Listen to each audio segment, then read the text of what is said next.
So let's start with missiles. Missile क्या होता है?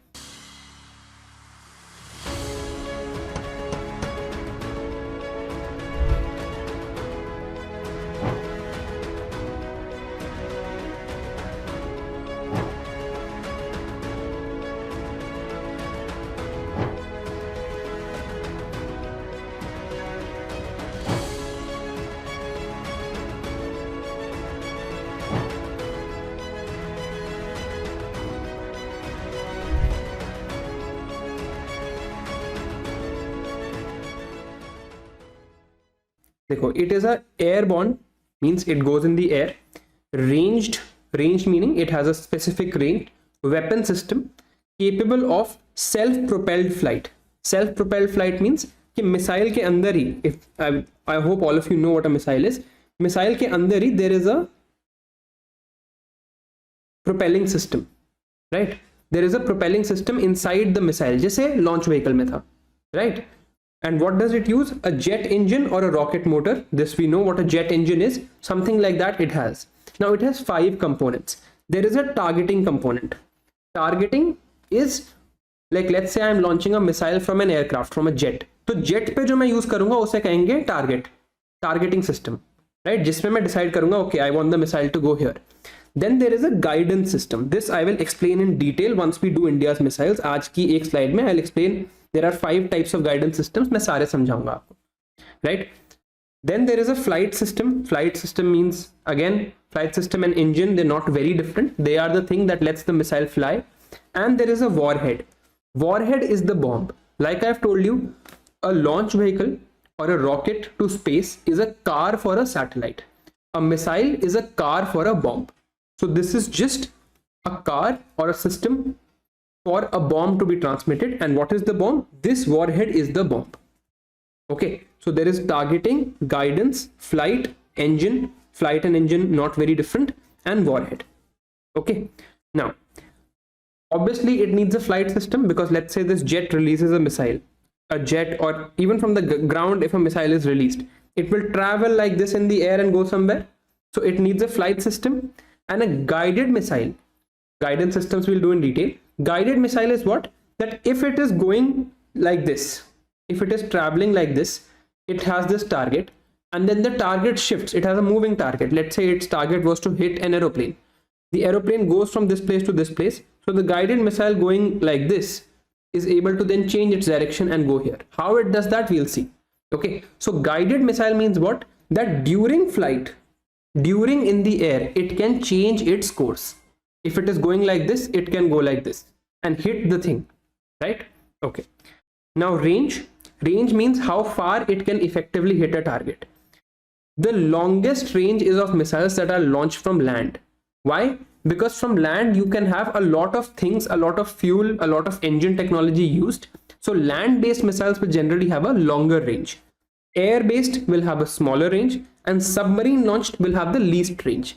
Now, why are missiles launched from submarines, etc.? That also we'll see. The first missiles that we have used in India effectively were the Mysorean rockets. All right. Okay. Now, if I classify missiles, I can do it on various bases, but first we'll classify them on the basis of their range. So range can be short range missile, less than 500 kilometers, medium range, less than equal to 1500 kilometers, intermediate, less than 5000, and long range, more than 5000. Some books say this figure is 5500, some say it as 5000. Again, this exact data is not important. Which missile is which, there is a table and we'll see that. Okay, so this is the first classification of range. All right. Then what is the second classification? Second classification is based on launch site and target. So let's say a missile launches from the ground and goes to some other place in the ground, right? So it launches, let's say, from Rajasthan in India and goes to Rawalpindi in Pakistan. This is what? Ground to ground missile. So surface to surface missile. ये जो bracket में लिखा है, these are just the examples, and we'll see all the Indian missiles, so you will get an idea of all of them, right?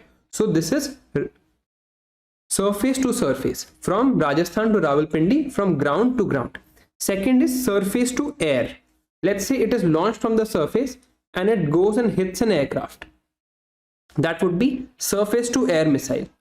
Third type of missile would be that an aircraft launches a missile and goes to the surface. That would be air to surface, sorry. This would be air to surface. Fourth could be air to air, right? It could start from one place and go to the other aircraft. So it could be air to air. So this is how you classify a missile. Not everything is written here because there is a table at the end for missiles that has all the missiles needed. But I'm just telling you how the classification is done on the basis of launch site and target. So first we write, if it says surface to surface, the first thing is where you are launching it from. The second thing is where you are, what the target is. So surface to surface, surface to air, air to air, air to surface. Okay. Now, third classification is on the basis of speed. Speed we have already read. So there is subsonic, means less than 1 Mach. You know what this means, right? Iska example is Nirbhaya missile. We'll see all of that. Then there is supersonic missile. Supersonic means greater than 1 Mach and up to 5 Mach. This example is Brahmos. And hypersonic missile, Shaurya. Right? We'll see that also. We'll see India's missiles. Right now we're just seeing the classification. So if it is greater than 5 Mach, it will be hypersonic. Between 1 and 5, it will be supersonic. And less than 1, it will be subsonic. Now, if we are to consider, there is one more term here that is not written. It's written later. Right? There is something called transonic. Transonic means that the missile is somewhere close to 1 Mach. Okay, so let's say it's 0.9 Mach or 1.1 Mach. That we give as transonic. So very close.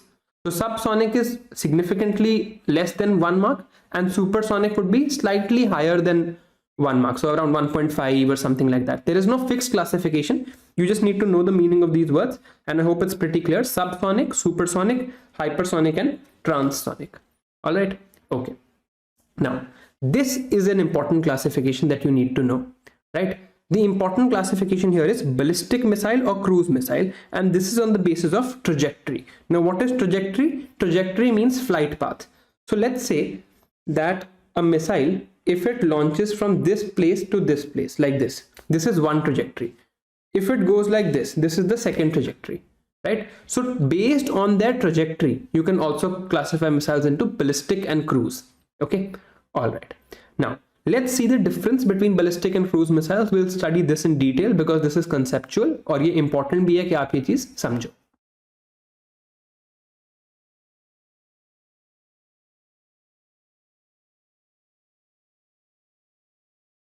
Okay. Now, so ballistic में what is happening is a ballistic missile. Let me just show you. A ballistic missile looks something like this, the blue one. Okay. This is what a ballistic missile is. Starts from here, goes like this, comes back and hits the earth like this. Okay. So ab dekho, I'll go very slow here. This is important. I think there can be a question also this year from this. So a ballistic missile has a predetermined target. What does this mean? It is not a guided missile. Guided ka kya meaning? What had we studied for guided? That it can change its path mid-course. If it can change its path mid-course, it would be called a guided missile, right? But ballistic has a predetermined target. So let's say I have to launch a missile from this location A to this location B. This is Delhi. This is, let's say, Islamabad. So I launch from Delhi and I have to send to Islamabad. This is what I have to do. The target is fixed. Islamabad is not going to move from one place to other. It's going to stay there. Right? So this is a ballistic missile. This is what the trajectory looks like. Now, most of the flight is unpowered and unguided. Why am I saying that? Because in a ballistic missile, what happens is that I will use a rocket or I will use a launch vehicle or a launch system or a missile, let's say fuel and engine to get it to this point. After this point, I will just stop the engine. What will happen? There is a force here downward and we will now understand it only as a force. This is the force downward of gravity. So, and this missile will fall down because of that gravity. So I only need to make it reach to this particular point. After this point, it will go with gravity, right? After this point, it is going with gravity. Now, आपको बताया था, in case of Earth scenarios, please understand gravity as a force, right? And please don't think that if it goes here, if I put it here, it's not going to fall down directly like this. It is going to come down like this because there is going to be a force component in this direction also, right? You can see that when you throw a ball from a moving car, right, it will not come down to where you are, it will come down to where the car goes. What I'm saying is that let's say you're in a moving car and you throw a ball up, the ball will come back to where the car moves. It will come back like this. It will not just fall down here because there is a component, it has some speed in this direction also. Okay, so this is the trajectory followed by a ballistic missile. You start with a rocket, you go to this point it has some speed in this direction, and then gravity has this force pulling it down. So as a result of these two, it comes down like this on the target. So most of the flight here after this point was not powered. There was no rocket here and there is no guidance. I cannot say at this point that okay, don't hit Islamabad, hit Karachi. I can't say that, right? Here it is now fixed, it is going to Islamabad. Actually at any point I cannot change its path. Once I have released it, it will go where I have told it to go. This is what? This is a ballistic missile. Okay, so let's read. Ballistic missile, most of the flight is unpowered and unguided. After the initial power given by the rocket, there is a predetermined target. It is not guided, it is not powered except for the initial thing, and it is a long range missile, right? It is a long range missile. It goes outside the atmosphere, right? It goes outside the atmosphere, then comes back in. Let's see the picture. Look at this. This is your 100-kilometer Kármán line, where you would say this space starts. This we have read. So this is how the ballistic missile goes. It goes up and then it comes down, right? I only have to make it reach, let's say, to this point. After that, it will go on its own, right? So this is a ballistic missile, goes outside the atmosphere, unguided, unpowered for most of it, long range, right? It can be called to be suborbital because it reaches the atmosphere but falls down. We have read suborbital space flight. If it was orbital, it will start orbiting the earth, right? वैसी भी missile होती है, that also we'll study. But it is suborbital because it goes up to space and then falls down. This is what we were doing in suborbital space tourism too. Got it? All right. Now there is a tactical ballistic missile, a tactical weapon. This is very much in the news because there is a talk of a tactical nuclear weapon by Russia. Even today it's there in the paper, right? So what is a tactical ballistic missile? We'll see this later also. But tactical missile is if you use a long range weapon for short range. If you use for less than 300 kilometers inside a battlefield, it is called a tactical weapon. A tactical nuclear weapon would be using a nuclear weapon in a short range battlefield, right? So this much part of understanding what a ballistic missile. Second thing is cruise missile. Now cruise missile is what? It is the full flight is powered and hence it is a self-propelled guided missile. We'll see what that means. This is what a cruise missile looks like. This one. So it starts from here and it is powered through the entire course and it goes here. So it starts from Delhi and Islamabad, which has to be destroyed by the end of this lecture. The cruise thing will go like this. Okay. All right. So this, right? This is a cruise missile because it is guided through the entire path and powered through the entire path. It is not dependent on gravity. It is not going up to this one point, then coming down. That is not what's happening. Here what is happening is that it's run like this. So the rocket is powering it throughout. The entire place the rocket is going to be powering it. All right. And forget what he has written here. We'll talk about that later. The rocket is going to be powering it, and at any point, because I am in control of it, because I am powering it, at any point I can guide it to change its target. So to hit a moving target, right? To hit, let's say, the Prime Minister's convoy of Pakistan. If I want to hit the Prime Minister's convoy and the convoy is moving, at any point I can guide and change the missile trajectory. right? So this is a cruise missile. Now let's read about a cruise missile. Cruise missile, of course, goes within the Earth's atmosphere. It has a jet engine. Now, if it is a hypersonic missile, which engine will it need? This you need to answer. If I have a hypersonic, you need what speed? You need Mach 5. So if it is a Mach 5 capable hypersonic cruise missile, which engine would you need? So you will need a scramjet engine. If you put a scramjet engine on a missile, you will have a hypersonic Mach 5 capable missile. Okay. Now, within the Earth's atmosphere, it is traveling. It's not going outside. It's staying within the Earth's atmosphere, and it is used against terrestrial targets, right? And most of its flight path is powered. I mean, all of its flight path is powered and approximately at constant speed. Initially, the speed will be low, but once it attains its speed, it will go at that speed and it can be maneuvered. So it can be guided, it is powered, and it is within the Earth's atmosphere. Now, these are some examples of cruise missiles. India's Brahmos, Harpoon of USA, or Exocet of France. Okay.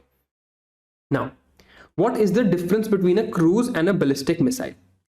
So, a ballistic missile depends on gravity. Cruise missile does not depend on gravity. It has two phases, exo and endo-atmospheric. This remains endo-atmospheric. Now, what are the advantages? It has good range, okay, and it saves fuel. Why is ballistic missile here saving fuel? Why?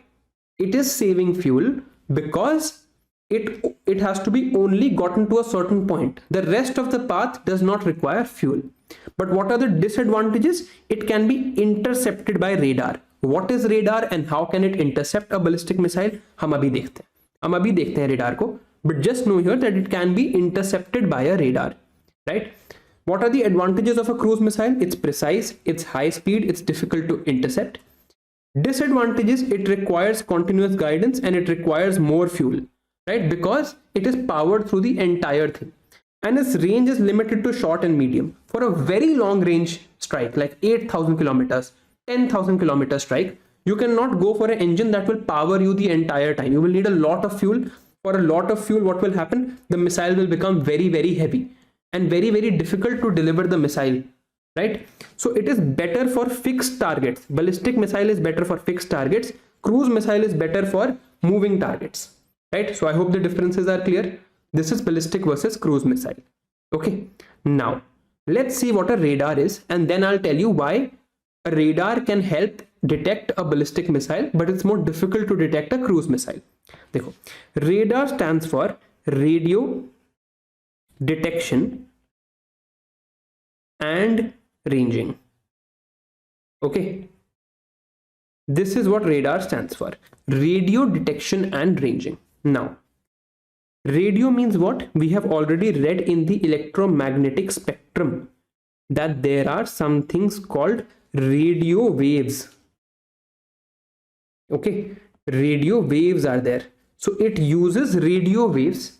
What the radar does is it uses radio waves to detect and range objects, detect objects and see how far they are. That's ranging. So what a radar does is it releases radio waves like this. The radio waves hit the object and come back. Now then it calculates how much time did it take here and how much time did it take here. To see how much time it took from A to B and from B to A, it is able to locate the object and also talk about how far it is. So this is what a radar is. Radar stands for radio detection and ranging, using radio waves to find how far an object is. Okay, all right. Ab dekho. Let's say this is Islamabad. Okay, by the way, this is just for example so that it keeps your interest here. All right, please don't extrapolate to anything. I hope we are always peaceful with Pakistan and there is no war between India and Pakistan ever. I don't want people to die, right? Okay, so I'll just say, let's say this is country B. Okay, this country B has a radar, right? This country B, what does the radar do? It sends a signal like this and then it gets a signal back. But this radar will have certain range. Let's say the radar has this range, right? Let's say this radar has this range. In case of a ballistic missile, when it travels like this, what can happen? The radar will send signals, and at this point there will be the interpretation. So this line where the radar can interpret objects is called the radar line. Okay, this is the radar detection line. So here the detection happens here. It still has so much of the flight path to cover. So the missile still has to cover this much path. In this much time, the enemy country can detect the missile and stop it. How it can stop, we will see. Okay. Second thing is this. This is a hypersonic, or let's say whatever speed. This is a cruise missile. In a cruise missile, the detection will happen at this point. So only this much of the flight path will be left. Only this much of the flight path will be left. So very small time to stop this, right? So this is the difference. In a cruise missile, it's very difficult to stop it, right? So I hope the differences are now clear, ballistic and cruise missile. All right. Now, one more thing we have to read is stealth. Stealth means, idly, it just in English, it means hidden. But stealth is a technology that helps you get away from radar, right? That your radar cannot detect you. That would be a stealth technology. Now, how can you do that? What is the radar doing? Dekho, radar is sending a radio wave like this, and it is getting a radio wave back. So the first thing you could do is, you could take this radio wave and deflect it. Not send it back to the radar, so the radar won't get any information. It would just have sent a wave, and the wave will not come back. Right? If the wave does not come back, the radar will not be able to calculate anything. So the first thing, you program or you design an object in such a way that it deflects radiation. That would be stealth technology, first method. Second would be that you make it in such a way that it absorbs radiation. So you use such materials that the radio wave does not reflect back. Right? It absorbs radiation or reflects it in a different direction. This would be the two ways to do stealth technology. This cannot be used right now for missiles. We've not been able to build that, but we have been able to find this for jets. Because similarly, the way radar is detecting missiles, वैसे ही radar can also detect jets, right? So jet technology we have reached the place where we have stealth aircraft where they cannot be detected by radar, or very difficult to detect by radar. Okay, all right. Now we were seeing the launch modes: surface to surface missile, surface to air, air to air, air to surface. Of course, there are sea launched also. So sea to sea, sea to surface, sea to air. So all combinations are possible. There is a torpedo. Torpedo kya hota hai, we'll see. And there is anti-tank missile. What these two are, both we'll also see. All right. Okay. Now, in ballistic missiles, there is a different classification of range, right? Tactical and theatrical, I told you, I'll explain again. So I'll explain here. Okay. There is a different classification of range for ballistic missiles. What are ballistic missiles? This is a ballistic missile. है ना? ये हमने समझ लिया. Now, firstly, there is a intercontinental ballistic missile, ICBM, intercontinental, going from one continent to the other. This we will consider it ICBM if the range is greater than 5,000 kilometers. Okay, 5,000. Some books again say 5,500. So this but just get an idea. Some say 5,500, some say 5,000. So we'll just go with 5,000 for intercontinental ballistic missile. Then there is intermediate range ballistic missile, 3,000 to 5,000, medium range 1,000 to 3,000, and short range less than 1,000. This is the classification on the basis of range. Now let me explain to you what tactical and theatrical means. Okay. Okay. Let's say that we are fighting. This is the border between two countries A and B, not naming anybody. They are fighting a limited battle here at this place on the border. There's not a full-scale war. There is just a limited battle at this point in the border. Okay, not everywhere. Now, if this place itself would be called a tactical battlefield. This is where all the military tactics would be applied. So if I can launch a missile from this place to hit something inside this place. Okay, repeating, there are two nations, A and B. They have a long border. They are fighting a small battle in this location, not the entire border. They are just fighting a small battle here. Or let's say there are many battles happening. At this location, this would be called one tactical space. In this tactical space, if I can launch a missile from here and hit it here only, within the tactical space, it would be called a tactical missile. So a tactical missile would be if the range is less than 300 kilometers and it is able to hit that range. Hitting a small range is also very difficult, right? Hitting a medium range is the easiest. If you have to hit a very large range, of course it's difficult. Hitting a very small range is also very difficult because you will have to care about your own nation. The damage should not spill over, and the missile has to still complete its complete flight path in this small time, right? So this, if you are able to launch a missile in this range, 150 to 300 kilometers, very small range, that would be called a tactical missile, right? Okay. And 300 to 3500 is the opposite of tactical, called theatrical. Now I'll tell you what theatrical is. Let's say A and B are fighting a war. This complete border, one border would be one theater of war, because they will be fighting the war in the air also. Let's say it's a full blown war, right? So air में भी war चल रहा होगा, sea में भी war चल रहा होगा, land में भी war चल रहा होगा, right? Cyber war भी चल रहा होगा, information war भी चल रहा होगा. So in this theater, okay, in this theater, this identified theater, it would be called a theatrical missile that has the range to hit something within this theater. So that would be 300 to 3500 kilometer range. So if I have to classify missiles or ballistic missiles, these are the four classifications: intercontinental, intermediate range, medium range, and short range. And then there are, for battlefield classification, there is tactical or theatrical.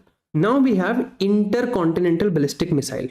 Okay, minimum range of 5000 or 5500 kilometers, depends on which book you read. Why is it designed? Why will you design an intercontinental ballistic missile?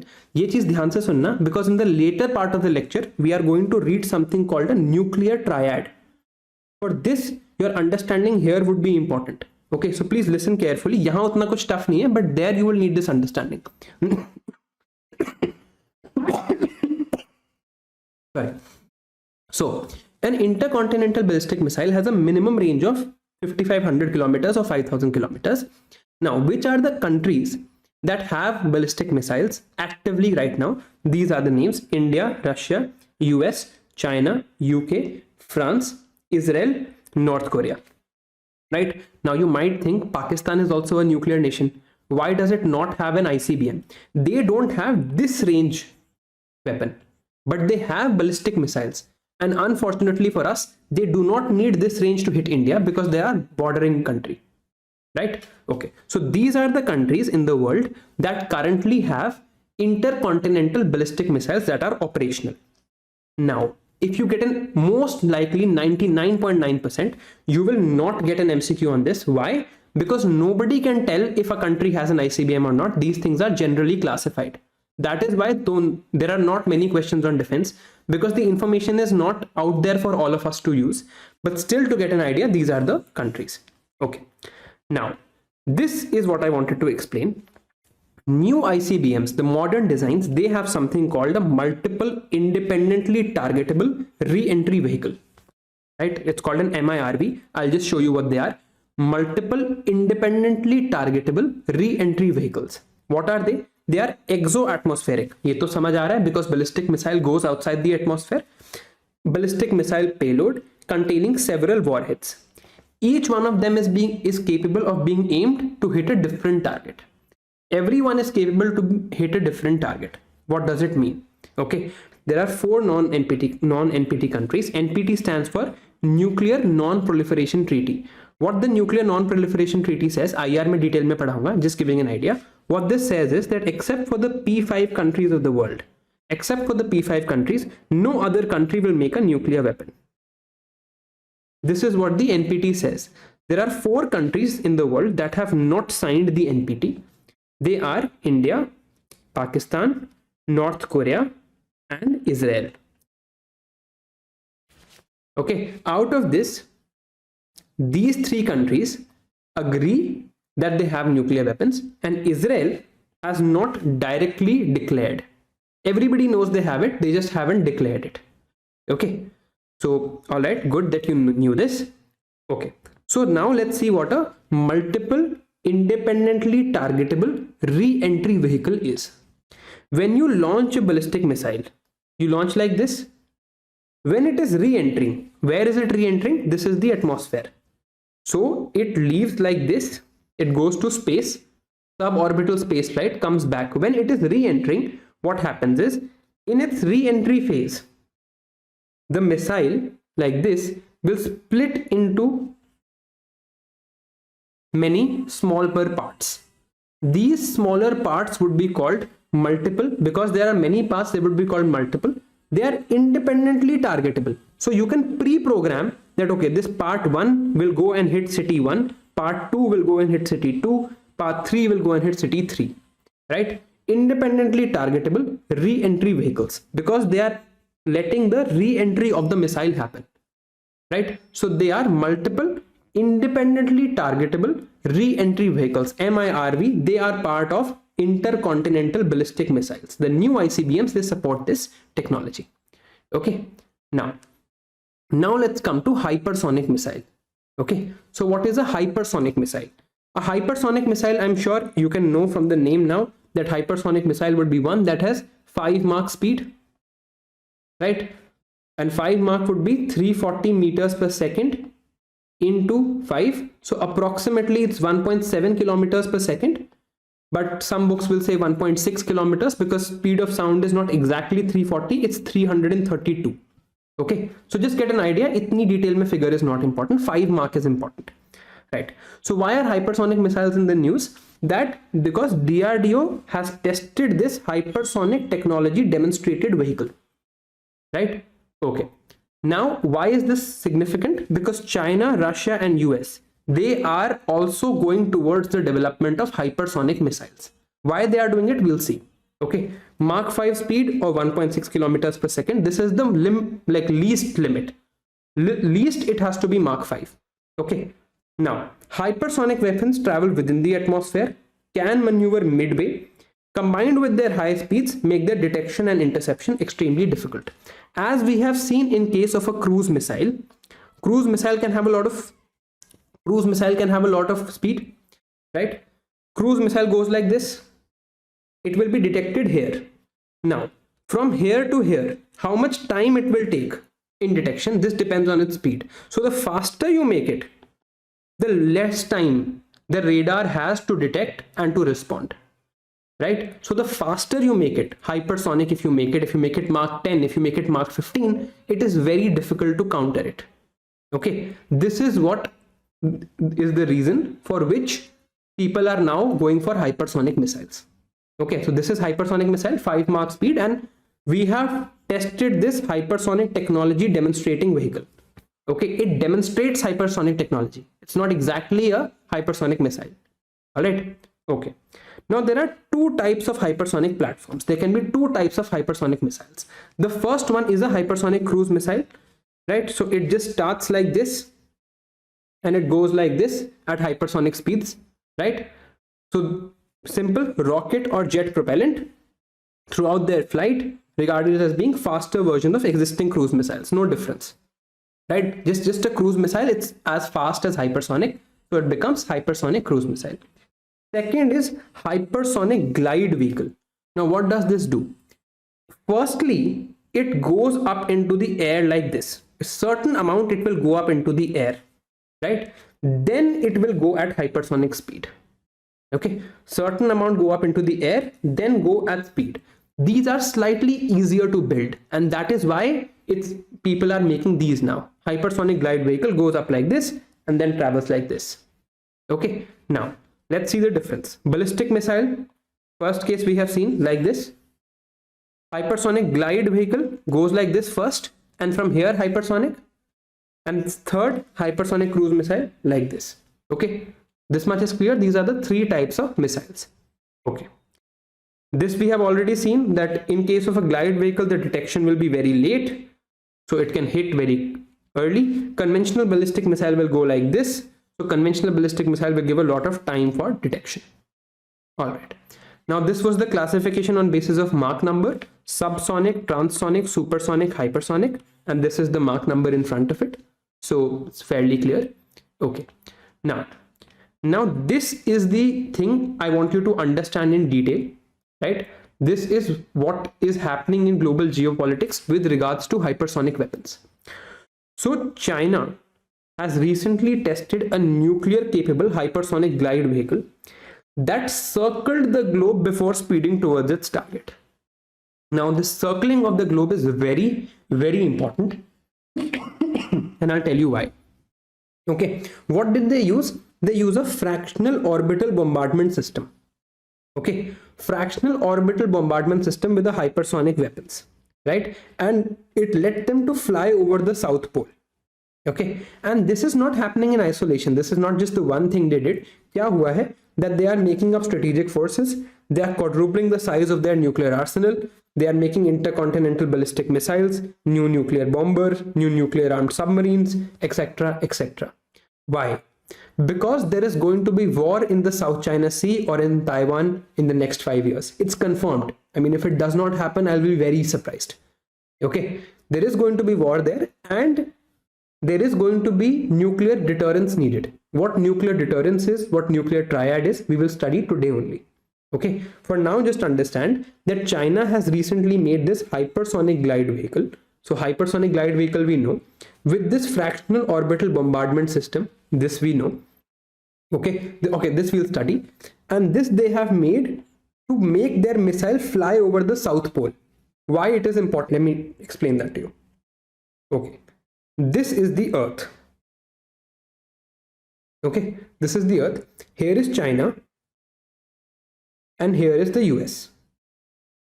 Okay, now we see, like if we see it on a map, this is how they look.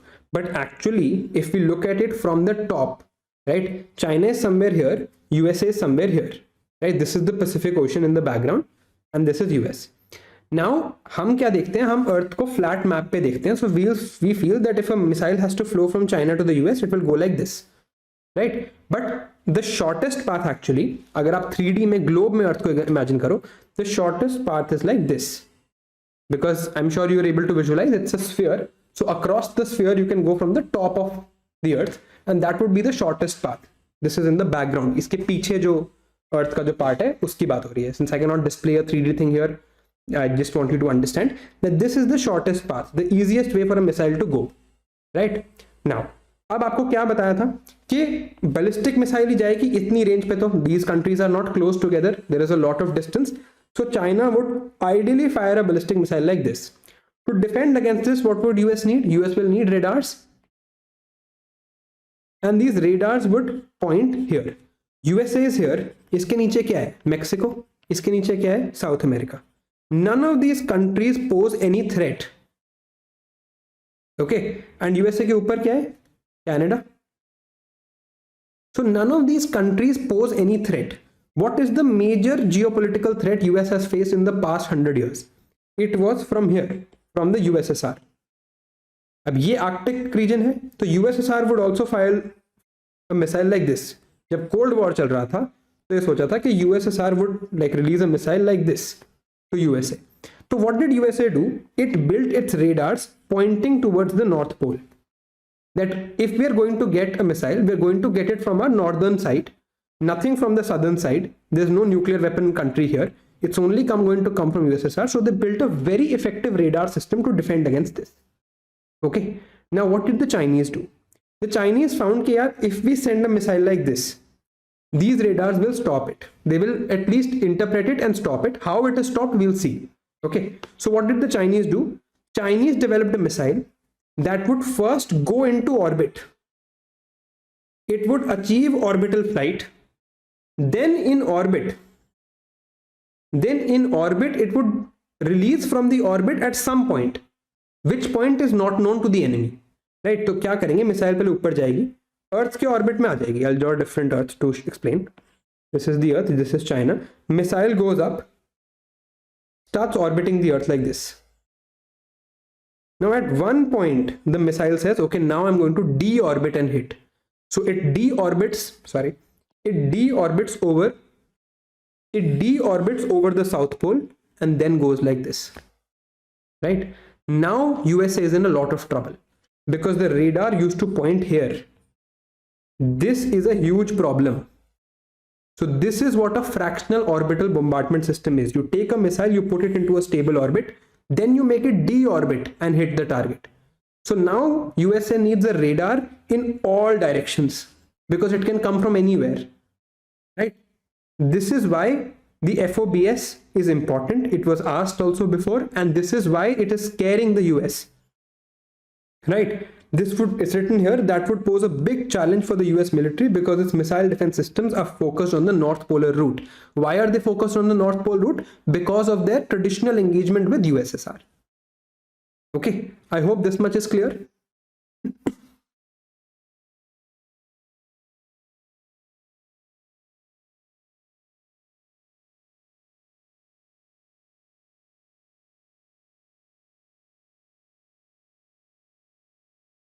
Okay, now one more time we're studying the difference between ICBMs and HCMs.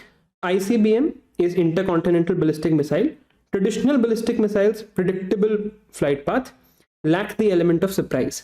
Now, the speed of an ICBM, what is the hypersonic ka to humne dekh liya. Speed of ICBM is much higher. Agni 5 speed can be close to 20 Mach also, right? Speed is much higher in an ICBM. But since the time is available, because of the flight path, enough time is available, right? So speed doesn't matter because the flight path is so big that still enough time is available. And ye enough time ka meaning kya hai? 2 to 4 minutes only. So if today, right now, China launches an intercontinental ballistic missile, not the FOBS, the normal intercontinental ballistic missile, the US president will have only 2 to 4 minutes to respond, right? In a hypersonic cruise missile, he will maybe have 30 seconds to respond. Now, this will not work in the case of China and US because China is very far. So the range of cruise missiles is less, right? But in hypersonic cruise missiles like this, you will get even less time to respond. Okay. Hypersonic is a speed category. Cruise missile is a missile type category. I hope that's clear. Okay. Hypersonic glide vehicles do not rise above this level. So only 100 kilometers in the air, 110 kilometers above the air, right? This rises like this. It goes almost into suborbital region, 600 kilometers, 700 kilometers. So the radar has enough time. Okay. All right. Now, how do you defend against an incoming missile? That is called a missile defense system. Okay. Now, if there are intercontinental ballistic missiles or other ballistic missiles, you can defend against them. How? We'll see. But which countries have this? US has it, Russia has it, India, France, Israel, Italy, UK, China, Iran. Okay, this is important. It's fairly easy. Of course, US, Russia have it. Of course, India has it. Of course, China has it. India is very advanced in as far as missile technology is concerned, especially thanks to Dr. Kalam. Okay. Now, France is Italy and UK. France, Italy and UK, they have built it together. They have built their system together. So this is how you can remember. And this Israel and Iran, these are the two countries that have been fighting in the Middle East since the past 50 years. Okay. So आपको अगर ये countries याद करनी है, US, Russia याद करना मुश्किल नहीं है, China याद करना मुश्किल नहीं है, India याद करना मुश्किल नहीं है, because India का system तो हम अभी देखेंगे. What is left? France, UK and Italy have built it together. Israel and Iran they have it because of each other. Because Israel has it, Iran has it. Because Iran has it, Israel has it. Because they are competitors. Okay. All right. Now you have to tell me, this is question A, this is question B. Which missile will it be easier to defend against? A, ballistic or cruise. B, supersonic, subsonic or hypersonic. Just write that, then we'll move forward. Fairly easy. I know I've explained it many times, but फिर भी.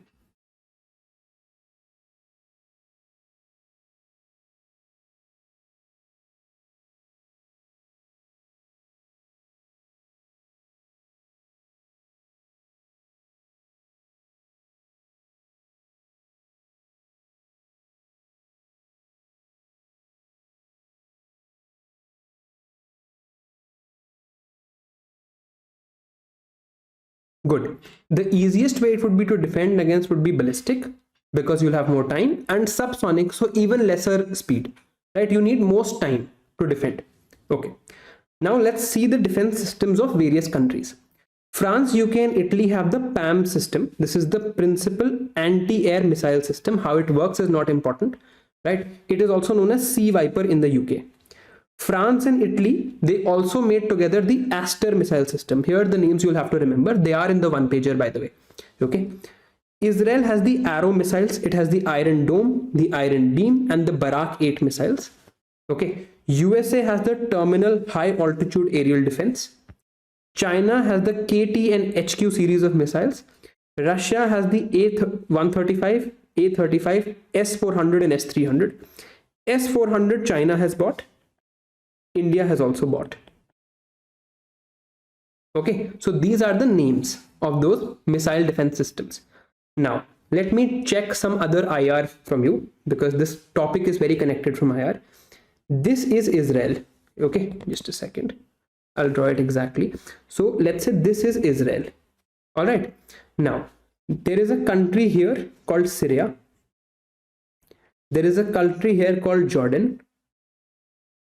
Here called Lebanon. Here there is a country called Egypt. Right? Now, Israel has fought wars with all of these countries at some point. There is an organization called Hamas. There is an organization called Hezbollah. And there is an organization called the Palestinian Liberation Organization. Right? These organizations around Israel are fighting to get Israel out of its, to eradicate Israel from the world. Actually, that is their objective. It's never going to happen, right? So Israel has some occupied territories.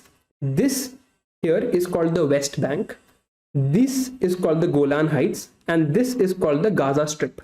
So in the Gaza Strip, in the West Bank and in the Golan Heights, Israel has occupied territory of what was supposed to be Palestine.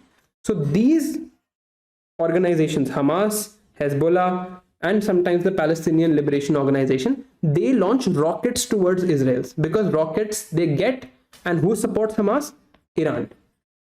Okay, जब IR पढ़ेंगे detail में देखेंगे what is happening here, right? So they get a lot of rockets fired towards them, and it happens every day. If you just Google Israel rocket news, you will hear every day Hamas has fired some or the other rocket.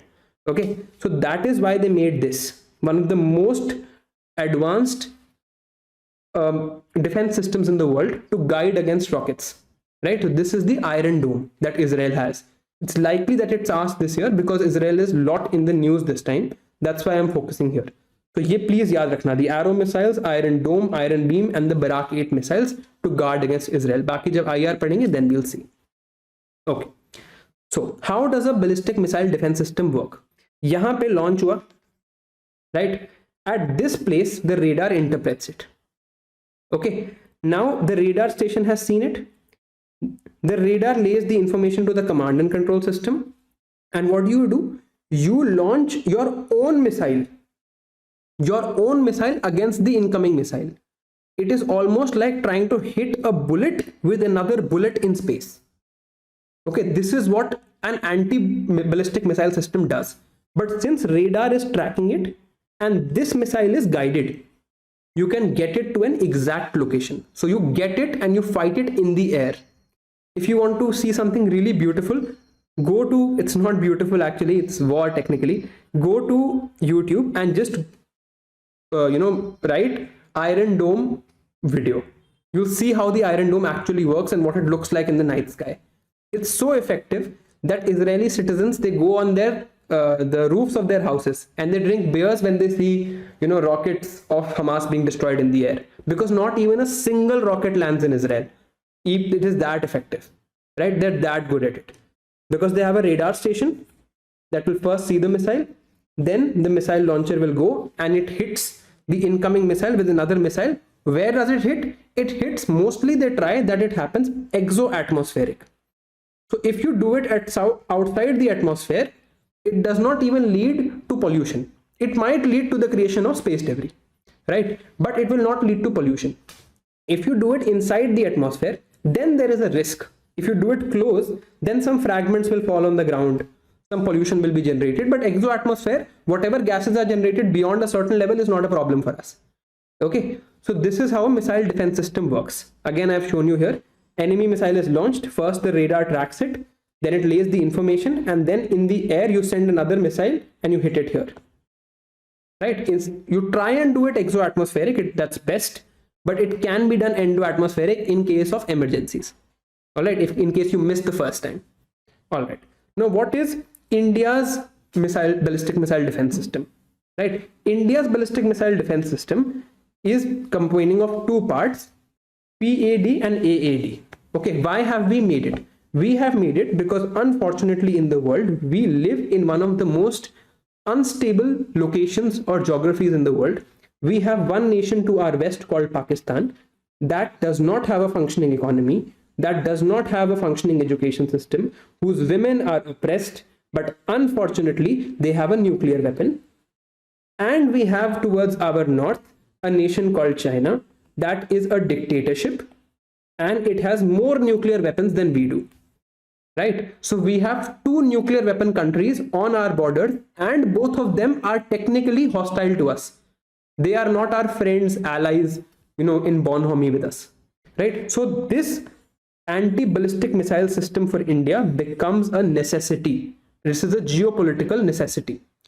So what does our system do? We can intercept an incoming ballistic missile launched from 5,000 kilometers. Right? There is PAD or Pradyuman air defense or AAD advanced air defense. Right? Pradyuman is the one we would like to use because it's exo-atmospheric. Ashwin or advanced air defense, AAD, both words are used. That is endo-atmospheric. Let's see both of them in detail. PAD is either Prithvi air defense or Pradyuman air defense. Both words are used. All right. It is anti-ballistic missile intercepting incoming ballistic missile outside the atmosphere at 80 kilometers altitude. 80 kilometers is minimum. Above that also it can do. It is based on this missile called Prithvi. Prithvi is a tactical surface to surface short range ballistic missile. Of course, if it is a tactical missile, it has to be short range. What we are doing is, it is a ballistic missile like this, but we are firing it here to stop an incoming ballistic missile. We have reprogrammed Prithvi to work as an air defense missile. Okay. It is a two-stage missile. First stage is solid, second stage is liquid. Of course, the first stage has to be solid. Okay. Now it is guided. How it is guided? There is an okay, this word please change. Okay, please make this correction. It is not internal navigation. Some typo is there. It is inertial navigation. What is inertial navigation? I'll teach you. Okay, it is inertial navigation. Please change this word. Inertial navigation system and active radar homing. Both things I'll teach you. Okay, so it starts with inertial navigation, and in the final phase it has terminal phase, it has active radar homing. It is fast enough to hit medium range ballistic missiles and intermediate range ballistic missiles. Okay, this is clear. This is PAD, Pradyuman or Prithvi air defense, 80 kilometers altitude, exo-atmospheric Prithvi missile, repurposed, remanufactured for this purpose. Inertial navigation and active radar homing. What these are, I'll tell you. Second is advanced air defense or Ayushman air defense.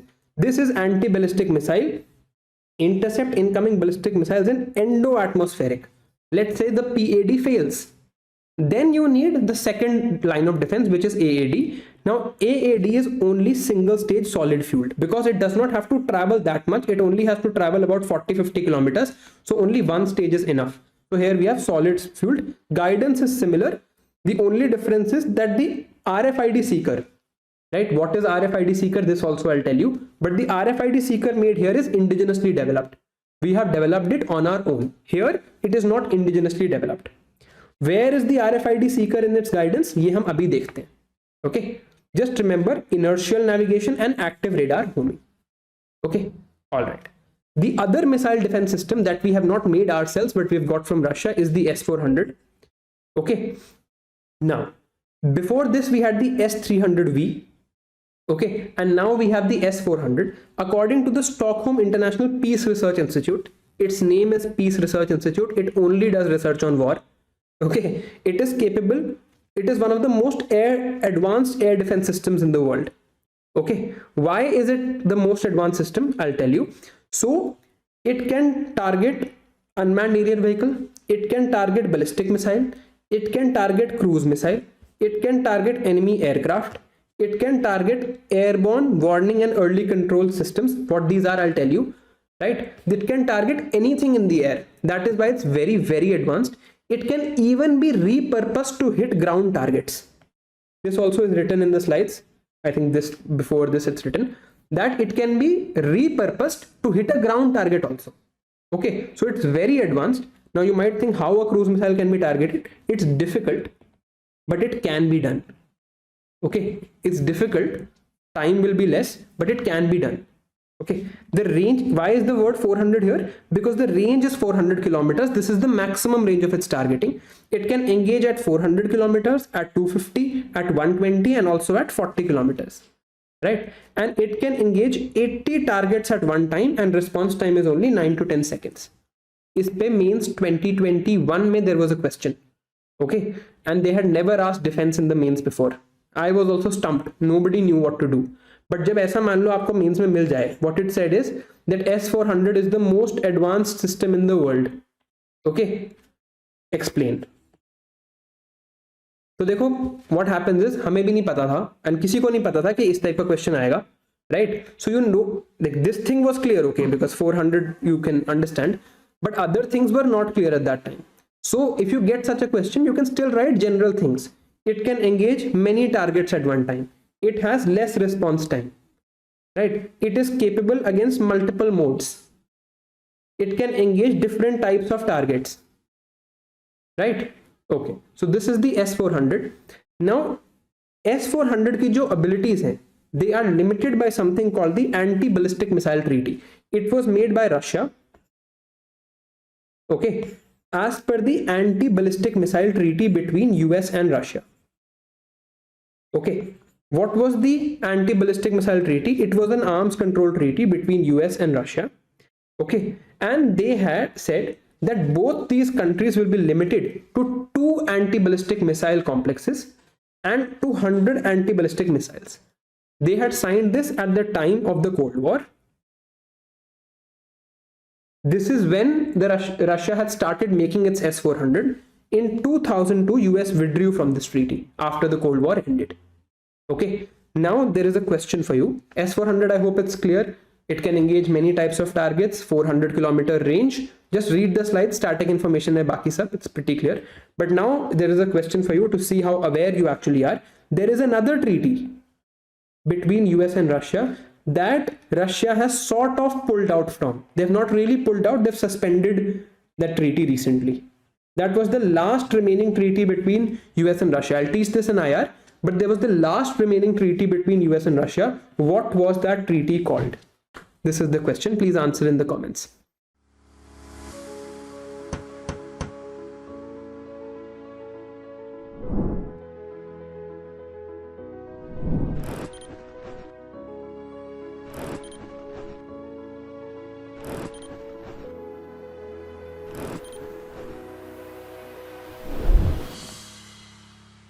We had spoken about cruise missiles, right?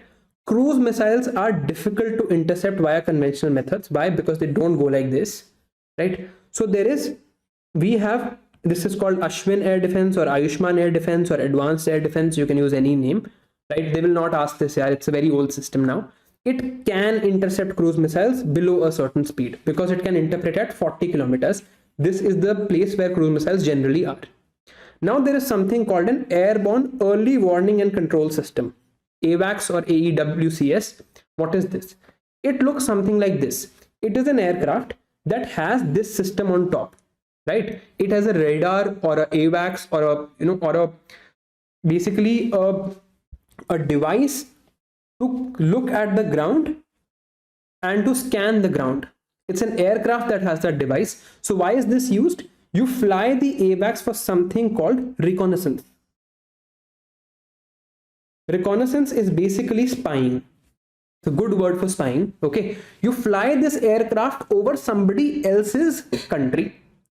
Now dekho, what was happening initially? What was happening initially was that the missile was launched here, and regardless of what radar you had, you were getting the information somewhere here, right? But what you do with the AWACS is you fly the AWACS here above somebody else's country, right? If it was a cruise missile, you were getting the information here, right? So anyway, you will not get it till this point. Till this point, there will be no information with a normal radar.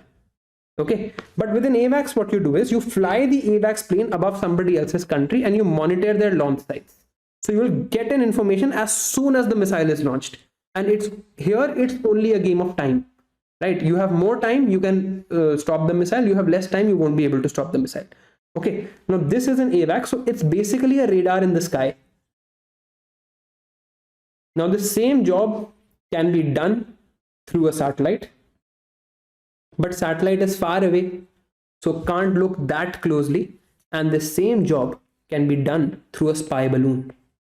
And this controversy, I'm sure you've heard of, right? The Chinese spy balloons over the American skies and America then shooting it down, right? The same job can be done using a spy balloon also. What is the risk? That somebody can shoot it down if you put it above there, right? So we have an AWACS system that we have imported from Israel. Okay, we have an AWACS we've gotten from Israel. All right, now we'll just do this list of Indian missiles and missile guidance systems. After that, I'll give you a 5-minute break. Okay. Now, ye kya hai? This is a table. This table is already uploaded. I will just tell you how you're supposed to read this table. I have explained to you the conditions of how missiles work, right? And cruise versus ballistic, etc. I'll just tell you how you're supposed to read this table. This you'll have to memorize. There is no other way around it. These are just the names of Indian missiles. So there is Prithvi missile. Prithvi is a short range ballistic missile. S to S means surface to surface. This is its range. It's now not in service, right? Because अब we have moved on to more advanced missiles, right? अब Prithvi नाम है, तो obviously it's surface to surface only, right? Prithvi 2, Prithvi 3, range is increasing. Then there is Dhanush. Dhanush is the naval variant. Prithvi 2 we have given to the Navy. So we are launching from sea to surface, means from ship to the surface. This is the range. So this is Dhanush. Okay. Then there is Agni 1, Agni 2, Agni 3, Agni 4, Agni 5. All these missiles are ballistic missiles. Okay. All these missiles are ballistic missiles. Agni 1 has this range. So medium range, then intermediate range, intermediate range, intermediate range. This is 5,000 is written, but the actual range, which is not declared publicly, is 8,000 kilometers. Why 8,000? Because Beijing is 8,000 kilometers away. Okay, so it's called an ICBM. Sorry, there's a typo here. It's called an ICBM. Just if there's an option, take ICBM. Okay, but the range that the Indian government says is 5,000. Now this is, I know this is confusing, but all information in defense, of course, is not completely clearly available to the civilians like us. Okay, so these are the Agni missiles. Is pe question tha Agni 4 pe.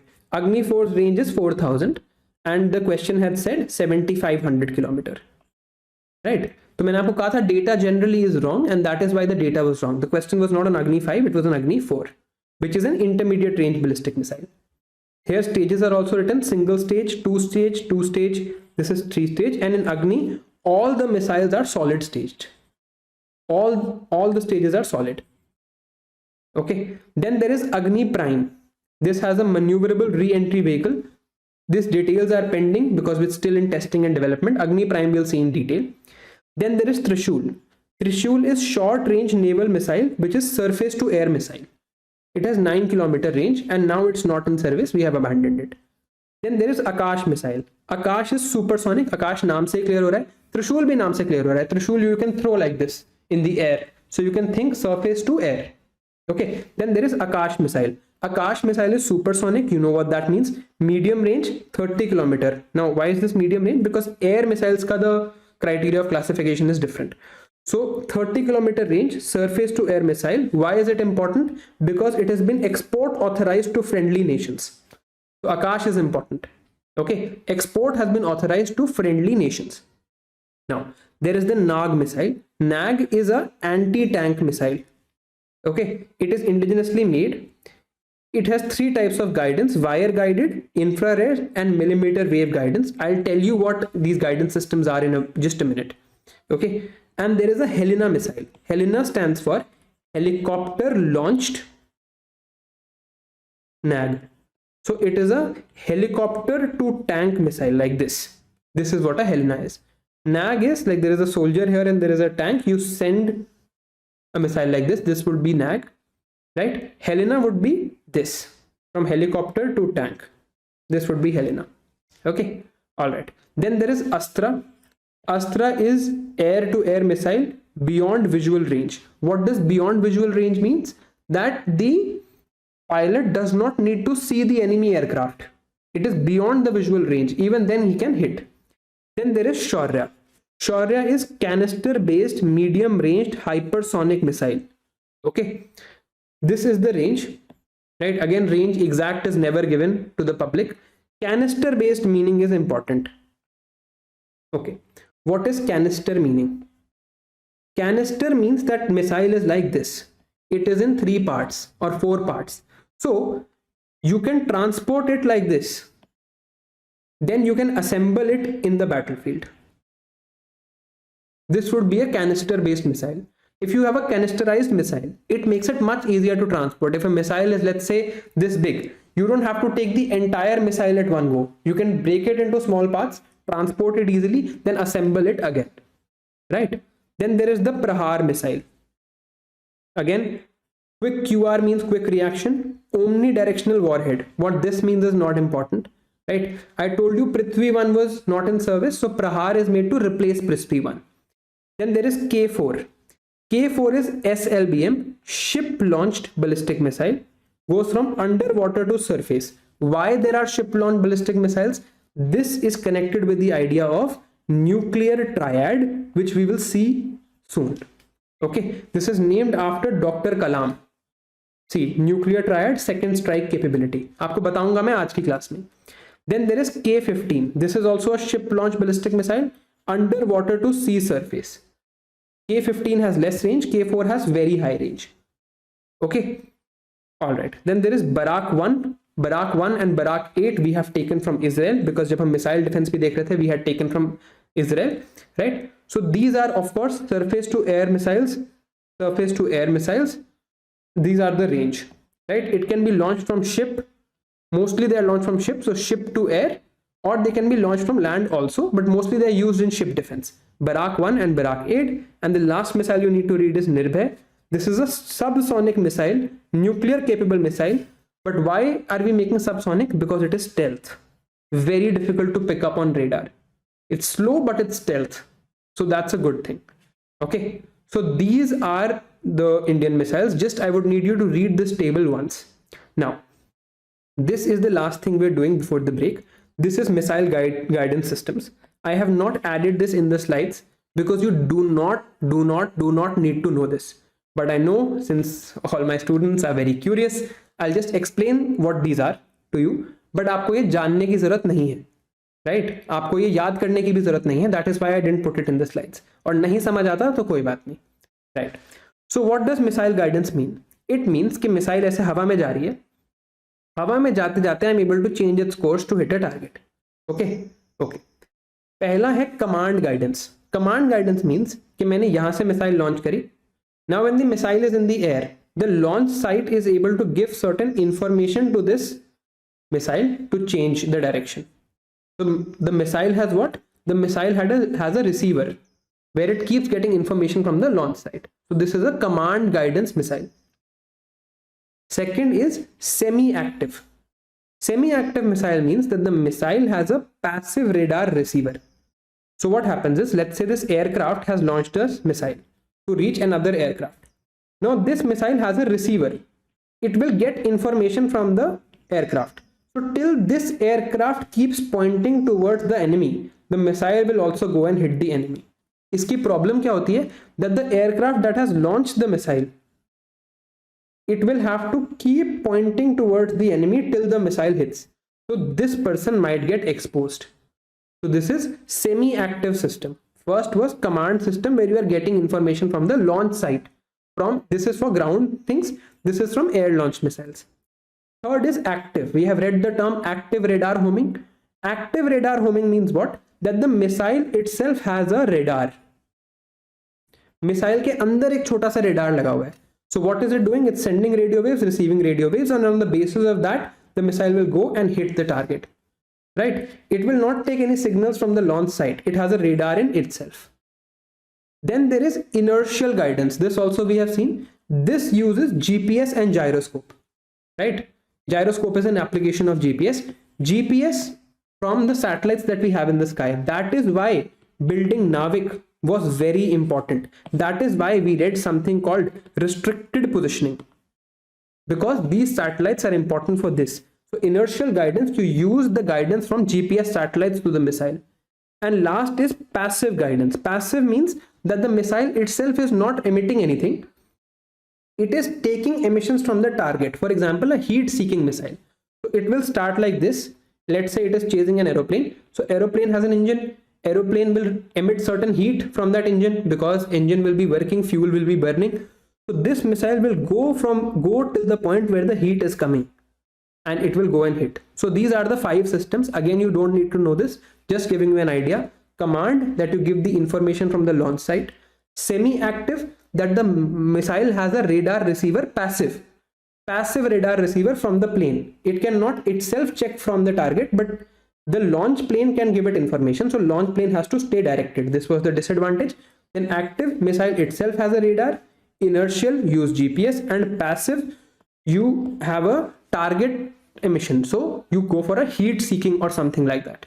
So Brahmos is named after 2 rivers, Brahmaputra and Moskva. Right? So it is India-Russia joint collaboration. Again, word breakdown, Brahmos. So they've developed it together. Right? It can be launched from land, air, submarines and ships. Right? It is the world's fastest anti-ship cruise missile.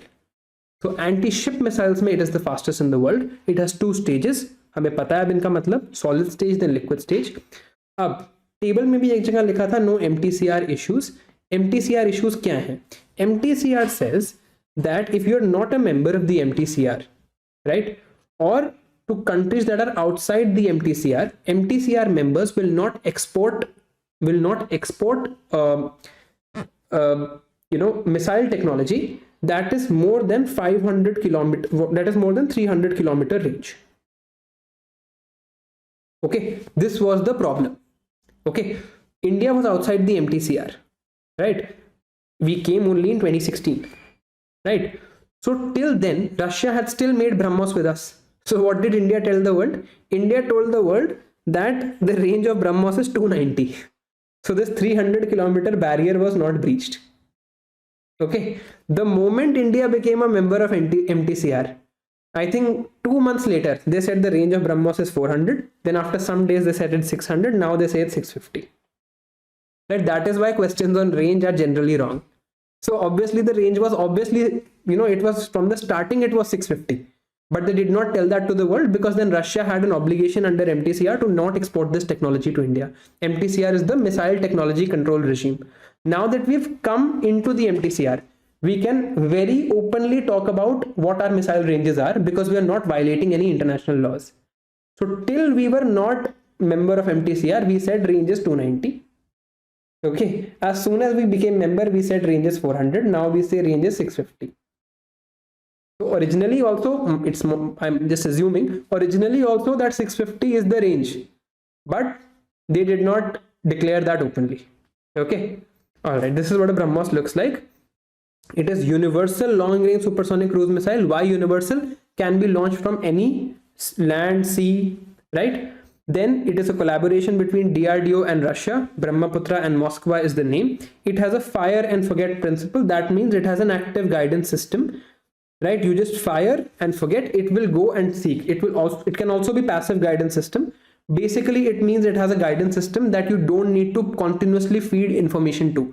You launch it once and you forget it. Then it will go and hit the target itself. You don't have to do anything. Right? So this is what happens. India entered MTCR, range 450, then range 600. Okay.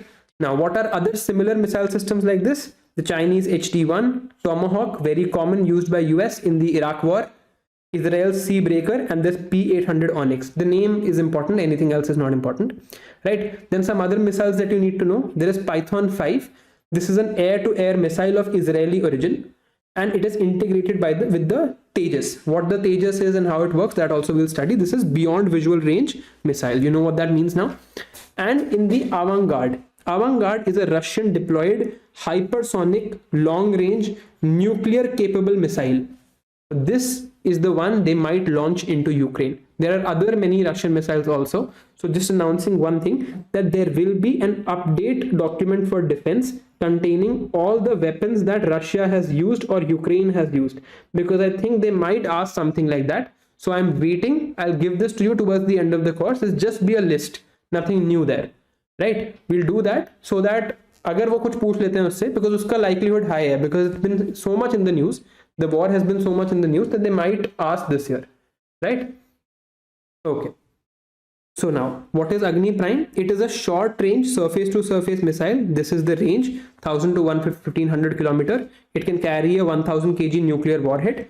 The great thing about it is a two-stage canisterized missile with a guidance system.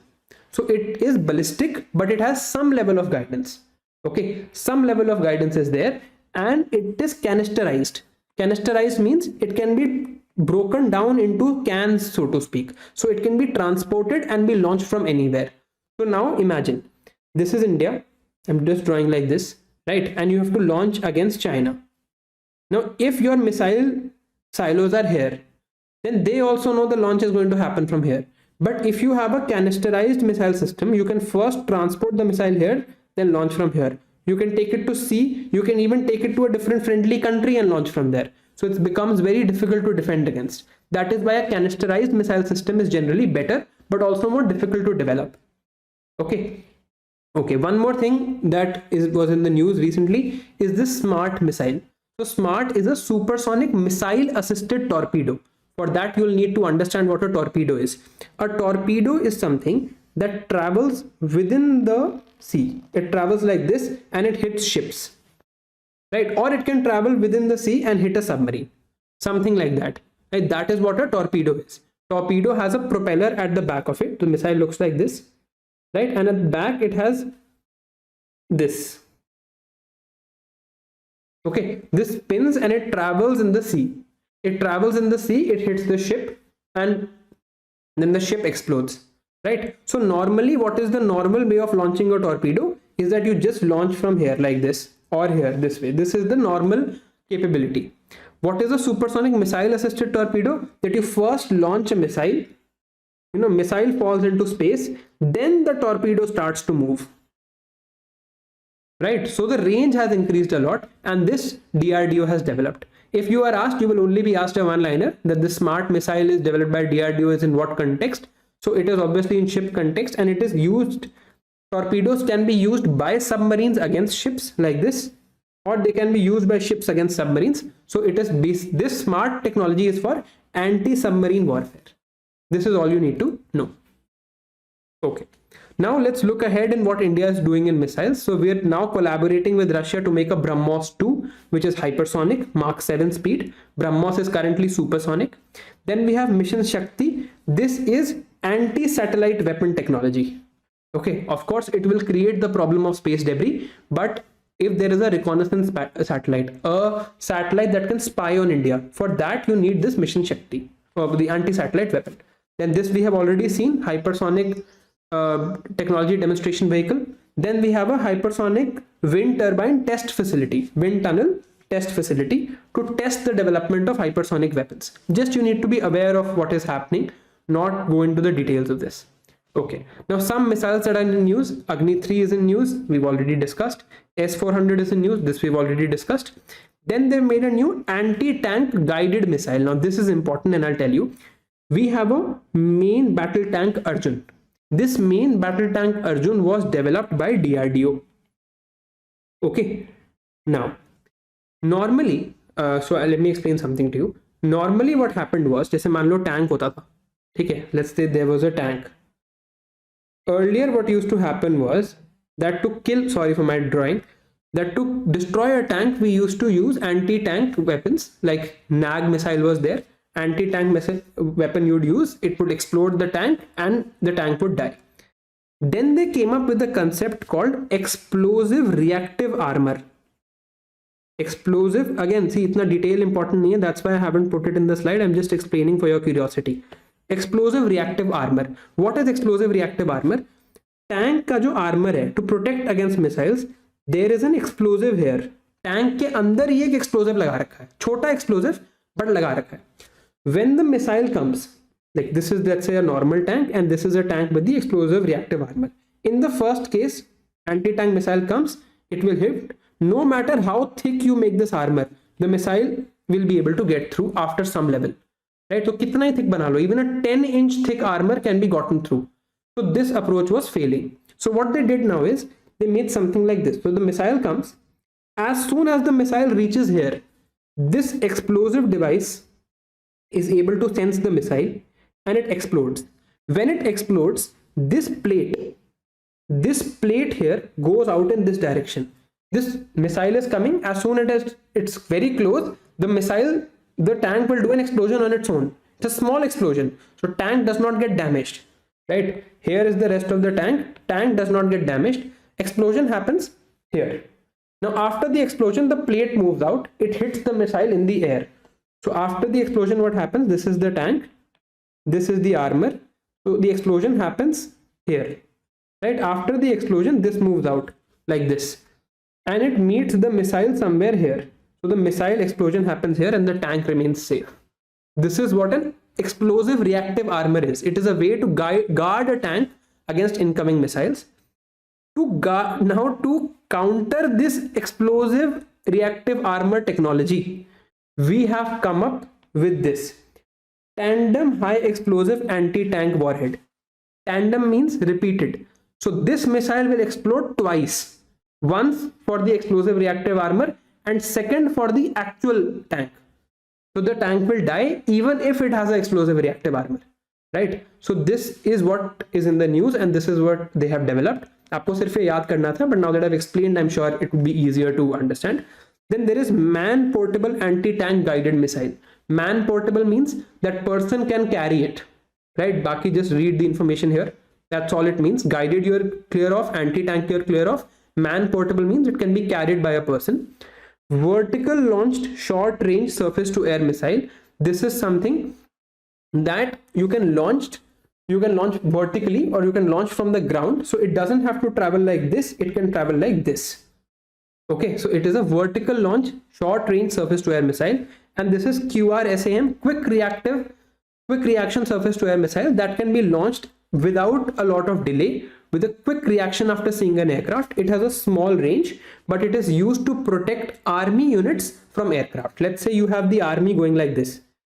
Army is very vulnerable to aircrafts because they don't have a method. You cannot fire guns against jets, right? So you have a quick reaction surface to air missile that they have. If they see an aircraft coming to bomb the army, they will launch a missile from this place, right? Against that. That is a QRSAM used to protect the armored columns of the army. What are armored columns? Armored columns means tanks, artillery, etc. Okay. All right. Now there is very short range air defense system. Again, it's an air defense system that's man portable but has a short range. Helena we have done. Astra we have done. Pralay is a surface to surface missile with this range. It is indigenously developed. That is why it's in the news. Okay. All right. So that brings us to the end of missiles. Now we'll do warships. Warships is the only other thing that we have to do in detail for defense. Everything else you just need to know the names. So warships mein, what we're going to do, we're going to understand the various types of warships, right? How they work. And we're also going to understand second strike capability, nuclear triad, mutually assured destruction, and the geopolitics around it. What are the types of warships? Okay, the first type is a destroyer. Destroyer is the largest sea to sea warship. Okay, largest sea to sea warship. It has missiles. The large ships that you see, they're all destroyers, missiles and torpedoes. India's destroyers are of 3 classes. What weapons class are and what warship class are, we'll see today only. Kolkata class, Rajput class, and Delhi class. What does this mean? We'll see. Okay. Then there are frigates. Frigates are small size, they are stealth, so difficult to detect on radar and highly maneuverable. Okay, all right. Now, so aircraft carrier is the third type. Aircraft carrier is the biggest warship, but it is not sea to sea directly. Aircraft carrier is a warship that carries aeroplanes. Aeroplanes launch here and then they hit other ships, right? So they are the biggest ones, but they are technically air to sea. They are carrying aircraft, right? That's why the name is aircraft carrier. Destroyer is like a ship that has missiles to use against other ships. Okay, aircraft carriers have runway, takeoff platform, they can carry fighter craft, they can carry helicopters. Okay, then there are corvette. Corvette is anti-submarine warships, right? They are warships meant to fight against submarines. And of course there are submarines. What are submarines? Submarines are those warships, they are submarine, so they are below the sea level constantly, right? So they are below the sea level, those are submarines. Okay, now warships in India, there is sea to sea surface, so that is destroyer or frigate. Destroyer is bigger, frigate is smaller. Destroyer is the bigger one. We have 4 classes of destroyers. What class means and why these classes are there, we'll see. Right, the 4 classes are Kolkata class, Delhi class, Rajput class and Vishakhapatnam class. Just bear with me, I'll tell you what this means. Then frigates are of 4 classes too: Shivalik, Talwar, Brahmaputra and Godavari. Okay, then sea to air is the aircraft carrier. Then there are submarines that can be divided into nuclear and conventional. Now let's see all of that in detail. Firstly, we need to understand what a nuclear triad is, and then we can go forward. Okay, now let us assume that there is a war between USA and China, and USA decides that, you know, I am going to launch 500 nuclear missiles on China. Okay, on Chinese land, I am going to launch 500 nuclear missiles in all the major cities of China. So I am going to obliterate China from the globe. China is also a nuclear weapon country, right? USA knows that. But USA says, I am going to launch so many missiles that their entire country will get destroyed immediately. And if their entire country gets destroyed immediately, they will not have the ability to hit back. Right? So why should I be afraid if they have nuclear weapons? I will just launch nuclear weapons for their entire country. 500 or let's say 1000 nuclear weapons in one go. Right? Now, there is something called nuclear deterrence and something called mutually assured destruction. What does this mean? This idea meant that if 2 countries who are at war, A and B, both have nuclear weapons, right? If both have nuclear weapons, both of them will be deterred from using it. Deterred from using it means will be stopped from using it. Let's say there is a war between India and Pakistan. India will not launch nuclear weapons and Pakistan will also not launch nuclear weapons, because they know that if they launch, the other country will also launch and both countries will be destroyed. So there will be mutually assured destruction. Ensured or assured that that both countries will be destroyed, right? Mutually assured destruction, right? This was the idea of nuclear deterrence. Nuclear state A, nuclear state B, both are nuclear states, so there will be nuclear deterrence and they will not use nuclear weapons no matter how bad the war gets. Okay, but then if one country develops so many nuclear weapons that their entire land surface of the other country can be obliterated, then how will the other country retaliate? Right? For that we need to understand how you can send a nuclear weapon from point A to point B. First way is obviously a ballistic missile or a cruise missile or a hypersonic missile. This will be land launched. This is the first way. Second way is you can take the nuclear bomb on an aircraft and you can make the aircraft fly and then drop the nuclear bomb. This is exactly what they did in Hiroshima and Nagasaki. Fat man and little boy. Right? This is way 2. But if I have so many nuclear weapons that I destroy your entire country, neither can you use this, because this will be destroyed and all the aircrafts will also be destroyed. Who will fly the aircraft after the nuclear weapon strike? Right? So the third way is to have a submarine in the sea which can launch a nuclear weapon like this. The submarine can launch a nuclear weapon also. Okay, from under the sea to the surface. So what is the submarine doing? This is land. This is sea. The submarine is somewhere here. It launches a nuclear missile that goes from the sea and comes to surface. It will be called sea to surface. This term is there in the syllable, in the table, but now I'm explaining it. So sea to surface, from the sea to the surface. Okay, now in this case, now come back to the first scenario. USA has obliterated all of this.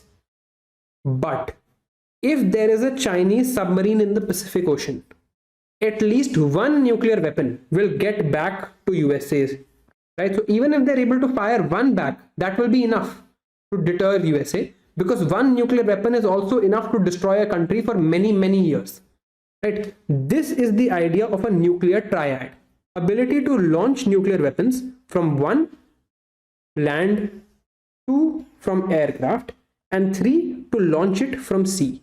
If you can also launch it from sea, and let's say this submarine is hidden, USA does not know right now where the Chinese submarine is in the world. So now if USA tries to go after China's land-based nuclear assets, Chinese nuclear submarines will retaliate.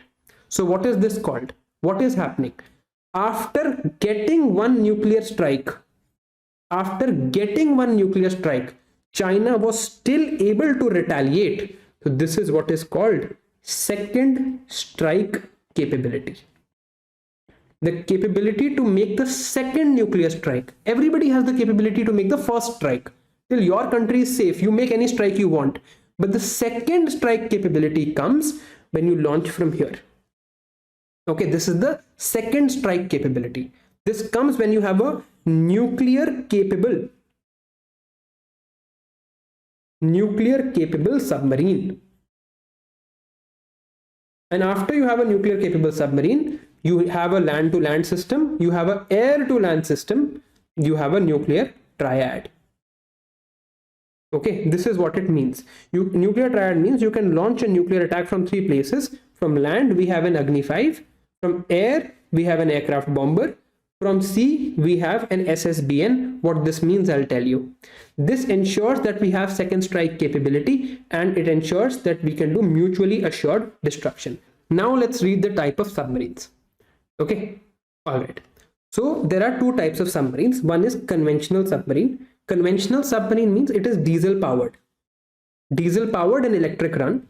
Now isme there are two types. There are air dependent and air independent. First, now we know what the meaning of these terms are, right? There is air breathing system and air independent propulsion system. The first one in the rocket was where air was required for oxidizer. And in the second case, air independent, you don't require air for oxidizer. Now let's see how smart you are. In case of a submarine, which is better, air dependent or air independent? In case of a submarine, which is better? Should I take the oxidizer from the air or not?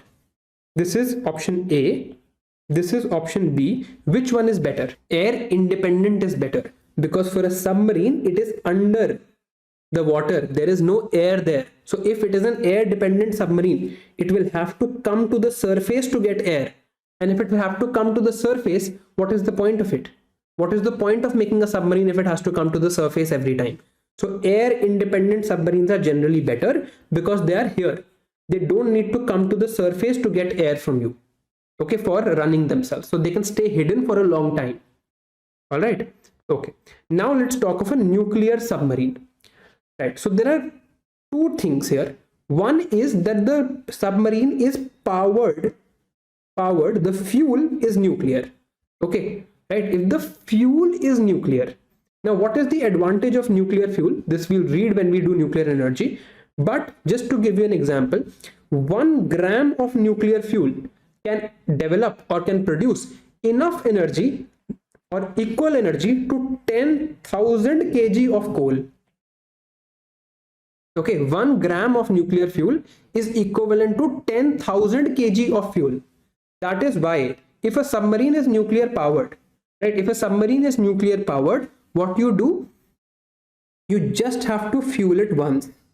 Then it can continuously stay underground, under the water. So it will always remain hidden. It will not have to come to the surface, right?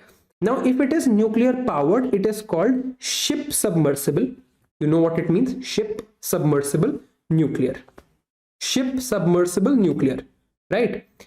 It is only nuclear powered. It does not have the ability to release ballistic missiles. Okay, so what is its purpose? It can stay underwater for a long time. It can attack other SSBN. I'll just tell you what SSBN is. It can attack other sea assailants, but it cannot do onshore attacks. What is shore? Shore is land. Onshore attacks it cannot do. It cannot do from sea to surface, but it can stay for a long time. Of course, this is cheaper to make, right? But it's not that useful. What is useful is this SSBN.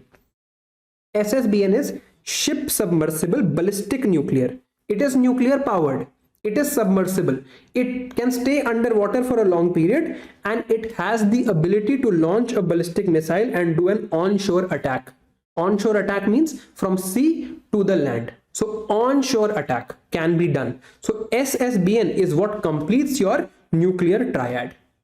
Okay, so these are the two types of nuclear submarines. One can be only nuclear powered without nuclear missile, SSN, so no ballistic word is there. And SSBN means ship submersible ballistic nuclear, has the ability to launch ballistic missiles also. Okay, so now let's see the type of submarines. You've understood the concept. The first one is an attack submarine. Attack submarine are generally conventional, diesel powered. What do they have? They generally launch torpedo, or sometimes they can launch cruise missiles. Cruise missiles against other ships, right? These are the attack submarines, basic submarines. Then the second time we have ballistic missile submarines that have the ability to launch SLBM, or submarine launched ballistic missile. You can call it SSBN or SSB, right? SSBN you have understood. What is the other thing? Other thing is SNN. It is only nuclear powered, but it does not have any ballistic missile ability. Clear? These are the types of, like, based on the capability we have seen the submarine, ballistic missile capable, or just attack submarine. Attack submarine, what will it do? It will attack other ships. Attack submarine's job is to get other ships down, like it will kill a destroyer, it can kill a frigate, etc. Okay. Now, ballistic, this is basically what I have told you about ballistic missile submarine. They were a major weapon system in the Cold War, because this idea of mutually assured destruction was there in the Cold War, because Russia or USSR and USA were both nuclear powered states. They both have close to 5,000 nuclear warheads, right? So this idea was there that there needs to be mutually assured destruction. So nobody launches a nuclear missile. Okay. You can read, the rest is just static information, right? Now, which countries have the SSBN? This is very important. US has it, Russia has it, France has it, UK has it, China has it. These are all P5 nations, and India has it. So India introduced its first Arihant nuclear submarine, the SSBN, in 2009. And this is when it was ensured that we will never face a nuclear strike, because we now have a second strike capability. Nobody in India or the world, except for a few very top officials, know where the Arihant is at the moment. Because if they know, then India's security is compromised. But if Arihant is at an unknown location, if somebody were to attack India, Arihant can retaliate. Okay, all right. These are ballistic missile subs. I hope attack submarines are clear. Attack submarines are basically there to just hit other ships, not for this job. Okay, all right. Then there are cruise missile submarines. Again, they are classified as SFGN. They can be nuclear powered too, and G denotes guided missile, so they can have cruise guided missiles, right? Other is very static information which you can read, that I'm not going into the detail of. All right, now let's understand class of submarine or class of any sort of ship, right? So let's say I'm talking about vehicle class, that what is the class of this vehicle. It talks about the design of the motor vehicle. For example, the classes of cars include hatchback, sedan, SUV. The classes of vehicles include hatchback, sedan, SUV, truck, anything like that, right? So submarine is a vehicle. Class could be the variation in design. right? A Maruti is also a car, a Swift is also a car, Baleno is also a car, Mercedes Benz is also a car, right? So these are the class. So a submarine class or class for any purpose, for example, is a group of submarines with a similar design, and there can be many classes, like submarine class A, submarine class B, right? So this is how you classify warships, because they have certain similar features and certain similar designs. Now we have to remember the names of the various classes that India has, right? Submarines are built in classes because there is a single design. You have a basic design idea, okay, this is how I want to build it, and then certain variations between the class. So let's say I want to build submarine class A. I want to build 6 submarines here. All of them will have some variation, but a basic common design that A had. Okay. Now, India's submarines, let's talk about what classes and what we have. The first submarines we got were from Germany. They were called the Shishumar class submarines. Then we got the Russian attack submarines that we still use. This we still almost stopped using. This we use, they are the Russian attack submarines called the Sindhu Ghosh class or the Kilo class. Now, if the name is Sindhu Ghosh, all the names of the classes, the submarines in this class will start from the word Sindhu. So the submarine called Sindhu Ghosh, Sindhu Dwaj, Sindhu Raj, Sindhu Ratna, Sindhu Kesari, Sindhu Kirti, Sindhu Vijay, Sindhu Rashtra. All of these, what are they? They are submarines of which class? Sindhu Ghosh class, taken from Russia. What is Sindhu Ghosh class submarine? Diesel electric submarine, attack submarine. Why is the attack submarine there? To attack other ships, like for example to attack aircraft carriers. Okay, this is what first class of that is there. So Shishumar class and Sindhu Ghosh class, these are diesel electric submarines of India. Then this is what a Sindhu class submarine looks like. Okay, now this is the important class, Kalvari class Scorpion submarines. Okay, these are attack submarines, so they are to attack different ships. They are jointly developed by France and India together, right? Diesel propulsion and air independent propulsion system. Air independent, you have understood. Diesel propulsion, diesel electric submarine. This is also diesel electric submarine. It's not nuclear powered. Now there are 6 submarines in this class: Kalvari, Khanderi, Karanj, Vela, Vagir, Vakshir. These names please remember. Any other name, if you forget Sindhu Ghosh, that's fine. These please don't forget, because these are currently being delivered. They were developed under Project 75 of the Indian Navy, P75, right? Kalvari class of submarine is the submarine design, right? And others, they are diesel electric attack submarines, and all these submarines have a similar design and they are called Kalvari class, or Scorpion is the name of the design. So you have to remember Kalvari class Scorpion, made under Project 75 in collaboration with France and India. 6 submarines, these are the names. They are currently being delivered to India. 5 have been delivered. The last one is, the trials are going on. So these are important. Okay, they might ask. This is what that looks like. The Scorpion Kalvari class submarine, this is what it looks like. Now, then we have nuclear submarine. We have 2 nuclear submarines. One is INS Arihant, right? Arihant is SSBN. Second is Arigat. Arigat is soon to be commissioned. Soon to be commissioned, or it maybe has been commissioned and they haven't declared it yet. Okay, so this is the second Arihant class submarine. You understand, design is similar to Arihant, just some variation is there. Job is the same. SSBN, it's there not to attack other submarines. It can.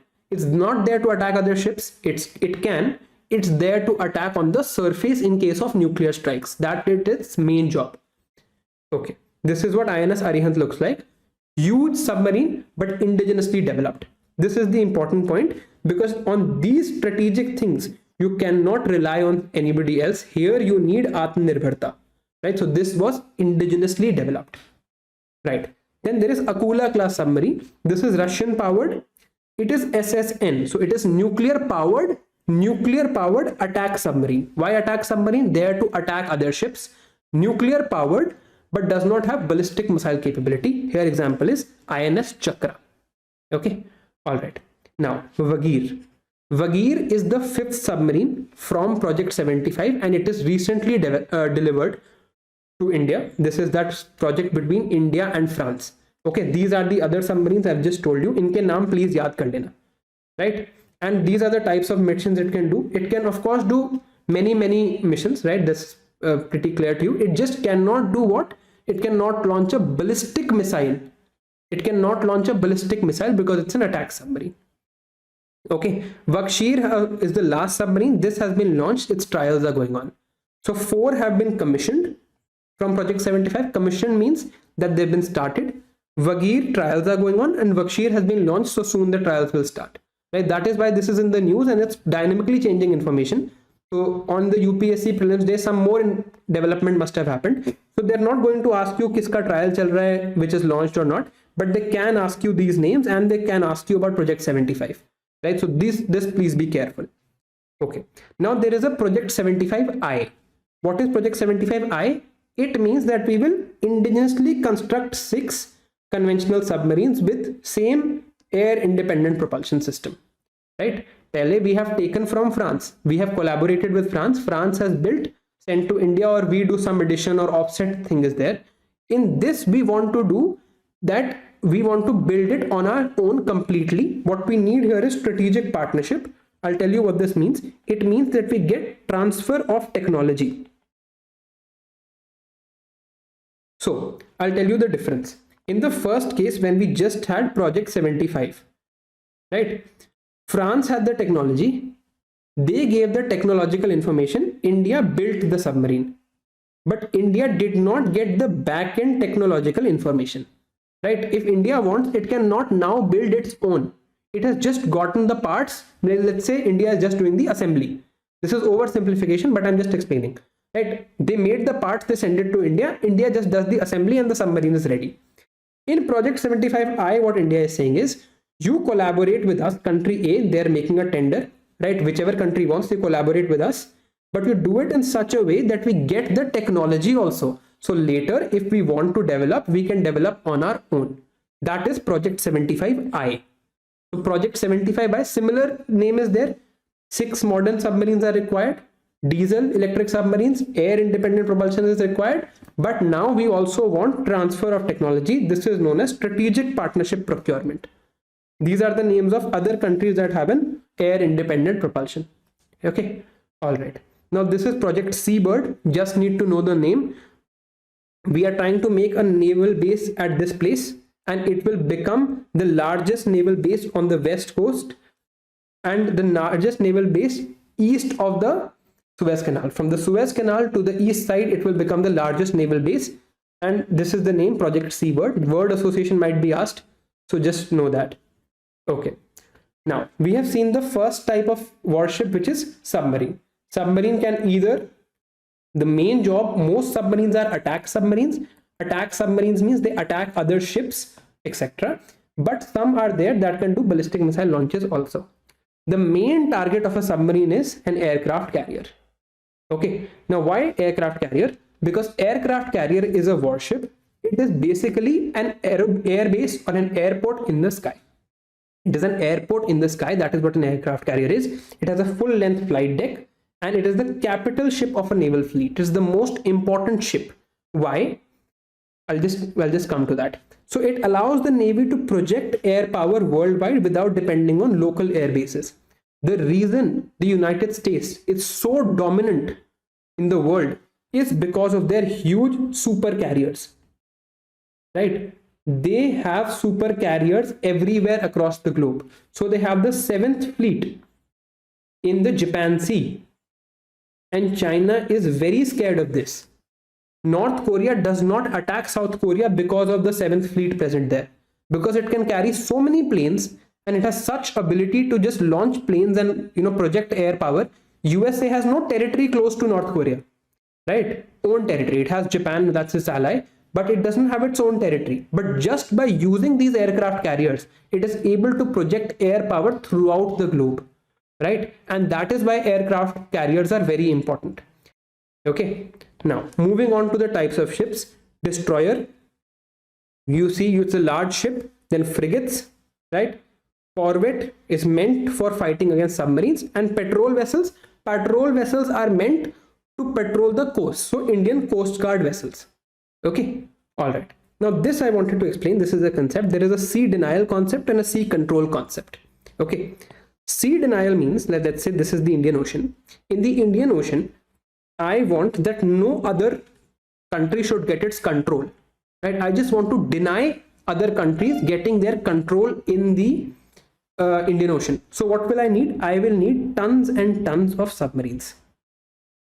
If I get many submarines, right? If I get many submarines in the Indian Ocean, no foreign aircraft carrier is going to be able to come there because my submarines will sink it.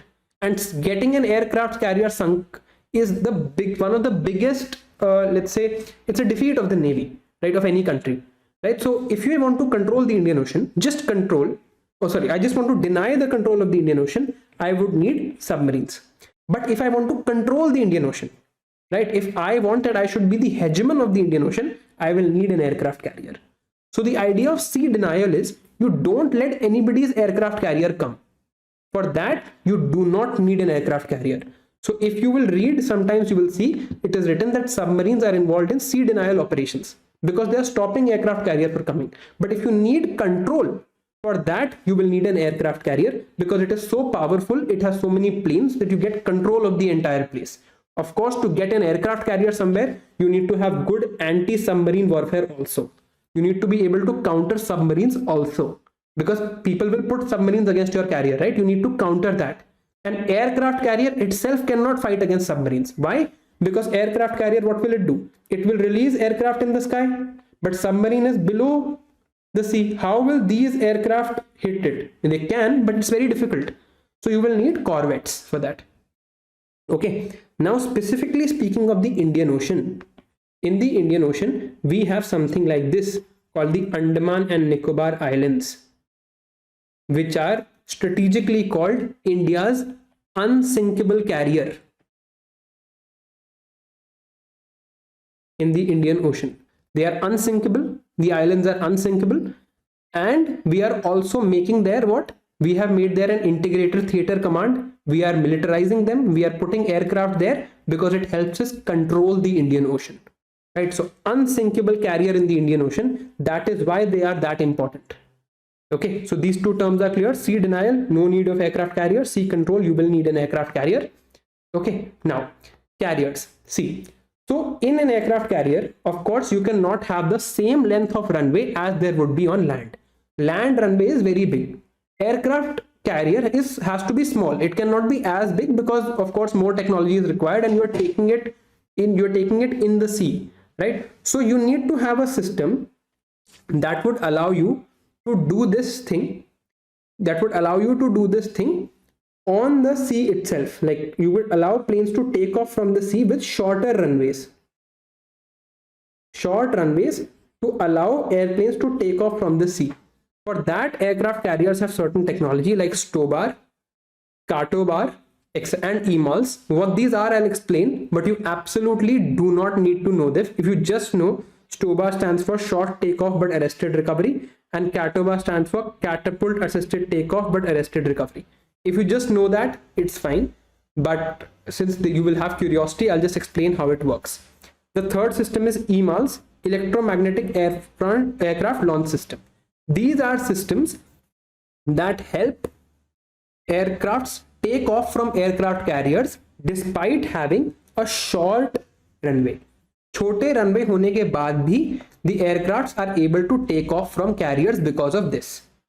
Okay, all right. Now this is a catobar.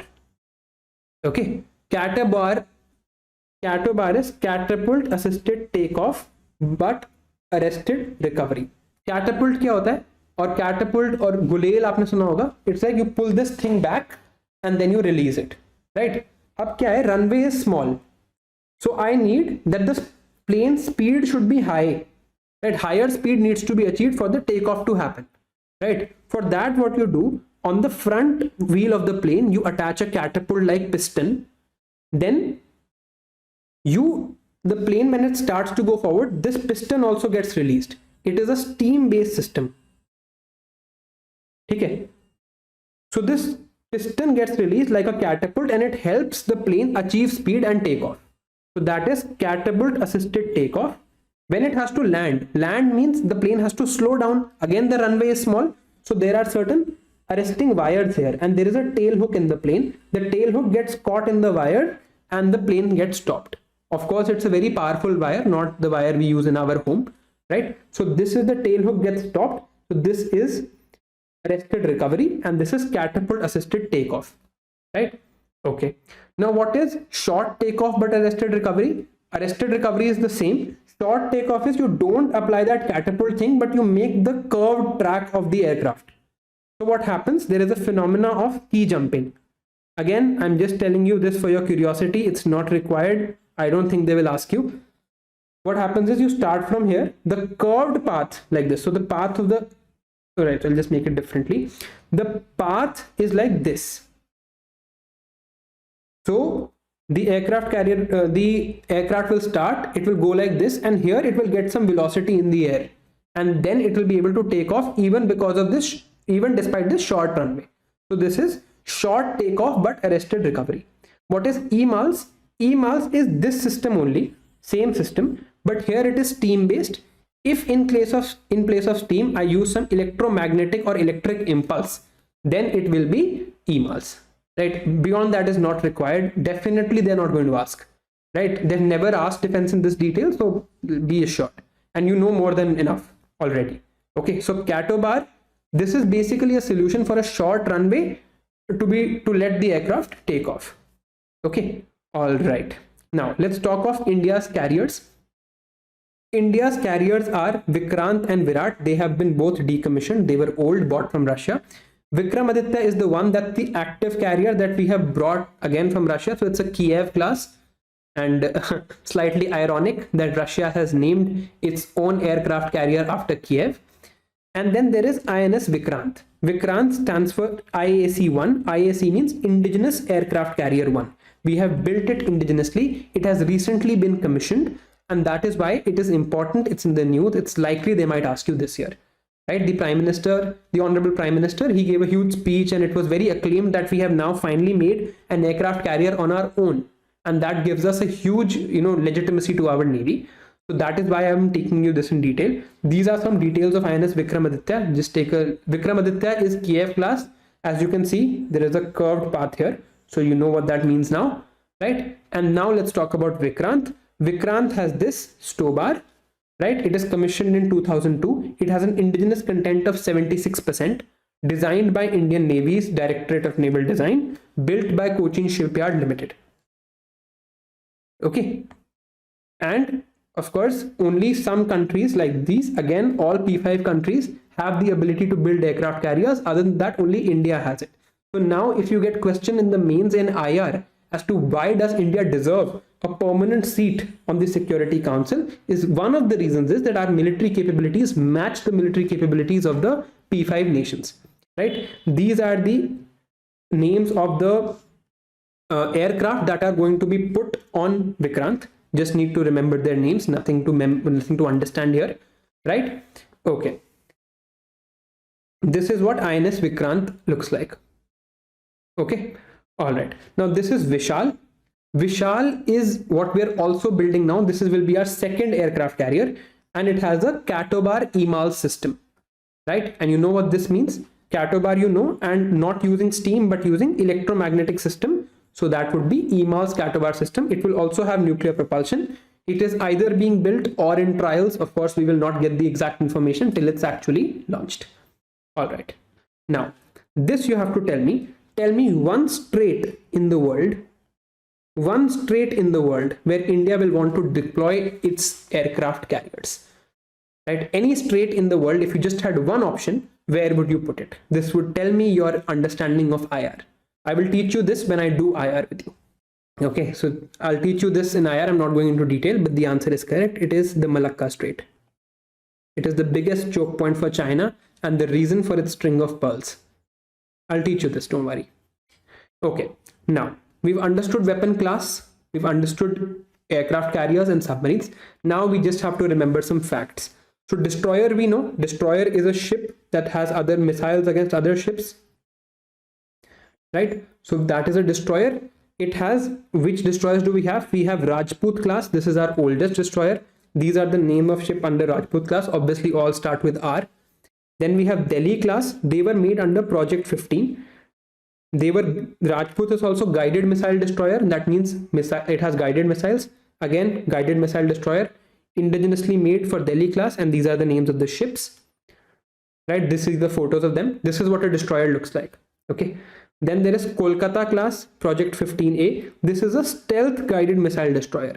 So it has guided missiles and it has stealth capability. Now you know the meaning of these terms. These are the ships under it. It is capable of attaching this missile. This missile also is there in the table. Then there is Vishakhapatnam class, Project 15B. Stealth GMD, capable of these missiles. This is what it looks like. This is the name, this is the Navy name, and this is what we call it, Indian Navy ship Vishakhapatnam. Project 15B can use Brahmos missiles, and it is one of the 4 ships under Project 15B. The other 4 ships are these, right? So these are the 4 ships under Project 15B, and we've already read the rest. And these Mormugao and Surat, they are also part of Project 15B. They also have been launched recently, and they are stealth guided missile destroyers. Don't need to remember much more than that. Okay, then frigates. Frigates, there is Godavari class, Project 16, Shivalik class, Project 17.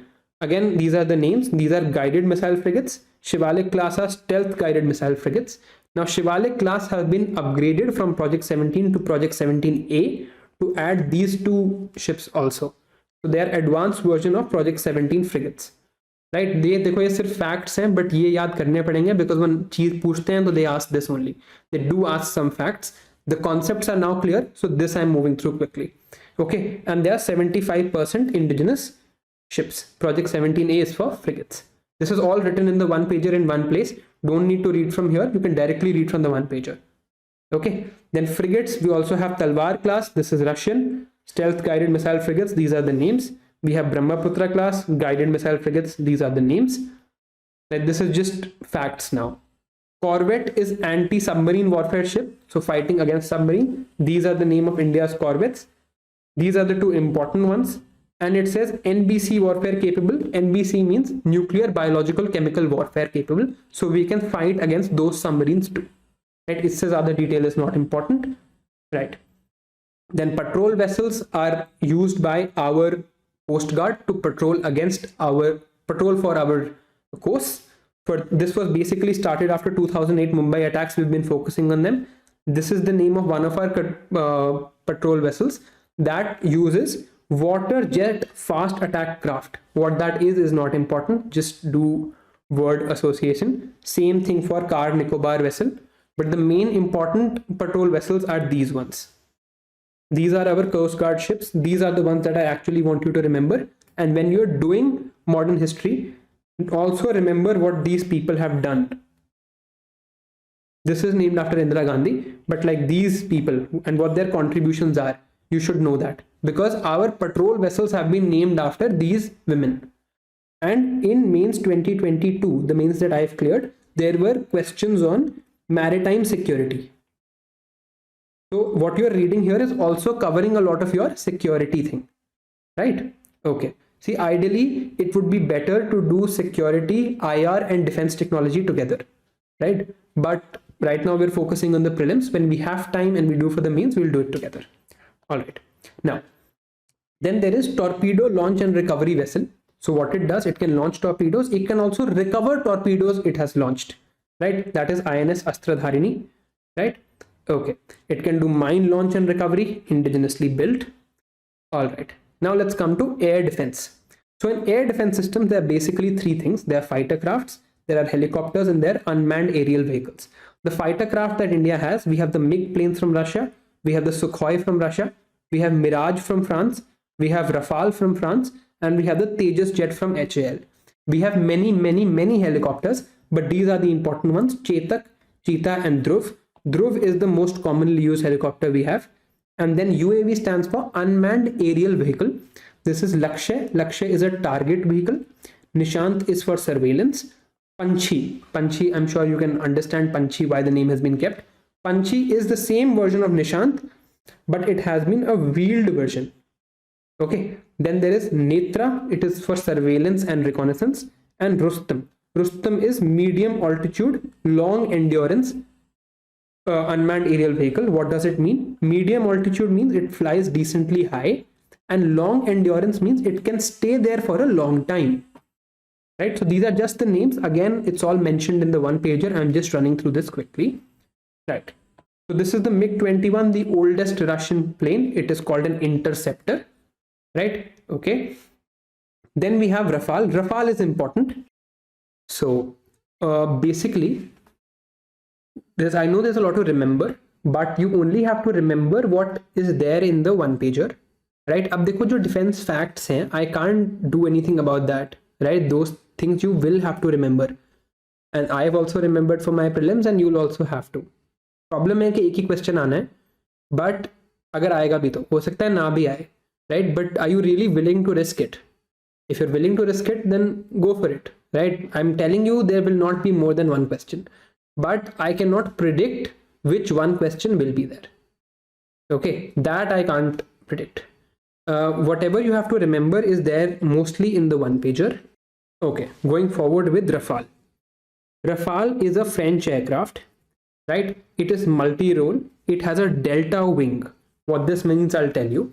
This is the word used for Rafale: medium range, multi-role combat aircraft. And it was inducted into the squadron which is called Golden Arrows. We've gotten this from France, but it's now old, so it's not that important. Okay, iske advantages kya hai? Of course, the engine is fast. It can refuel mid-air, and it is multi-role, means it is not only targeting from air to air. It can target from air to ground, from air to sea also. So it can do multiple roles. Okay, now the other important jet we have is the Sukhoi Su-30, twin engine, multi-role, all-weather, long-range fighter. Russia and India collaboration is there, right, for this.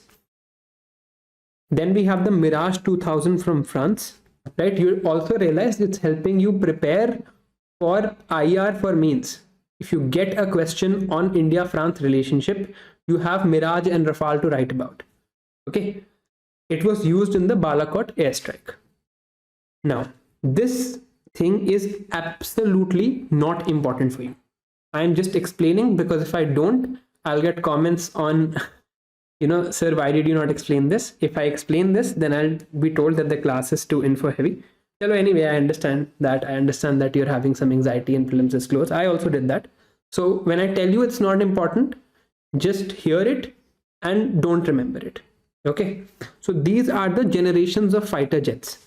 The first generation is piston-based propellers with manually controlled guns, not very advanced, normal, bilkul basic propeller, basic gun.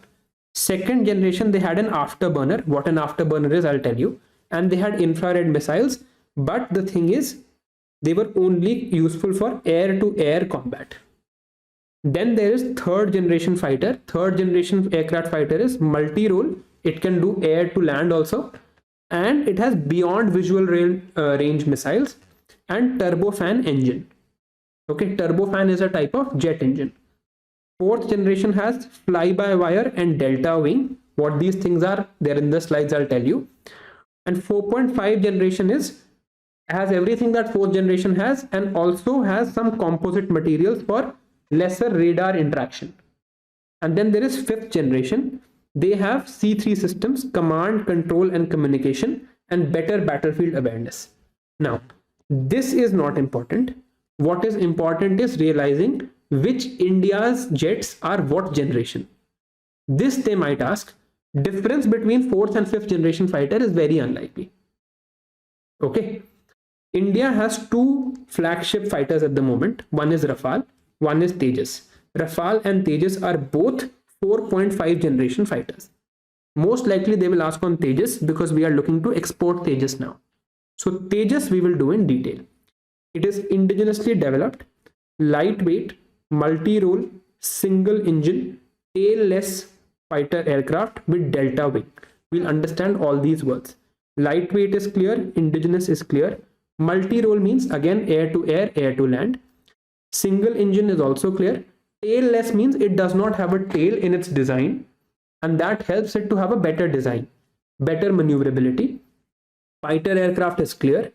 And compound delta wing. Delta wing means the shape of the wing is somewhat like a triangle. Triangle in the Greek alphabet, delta looks like this. Okay, so its wing has this shape, which is a delta wing. So compound delta platform is there. It has composite structure to avoid radar detection. That is why it is 4.5 generation. It has a fly-by-wire control system. What this means, I'll tell you. It has negative static stability. What this means, I'll tell you. So fly-by-wire. एक तो system है that I tell the aircraft go to, like, I want to increase the speed this much, I want to lower the flaps this much, I want to increase the fuel consumption this much, I want to maneuver this much. Second is I want to tell the aircraft currently I'm flying here, I'd like to fly here. I just tell the aircraft I'd like to fly here at this speed.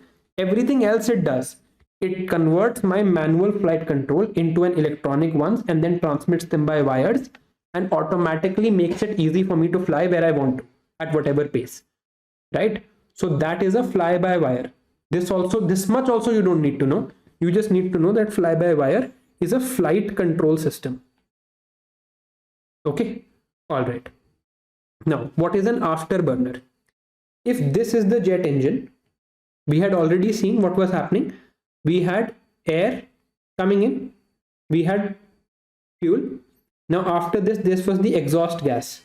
If at the exhaust gas, after the burning has happened, if at the exhaust gas stage I inject more fuel to generate some more energy, that would be called an afterburner. If you look at jet engines, at the back you would sometimes see fire at the back, orange colored, or fire at the back. That is what an afterburner technology is. That's all you need to know, right? Just that afterburner has to do with engines. All right.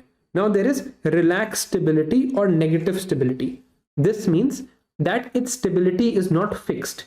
It can at any time change its pitch and bank angles. If it's flying like this, it can suddenly start flying like this, right?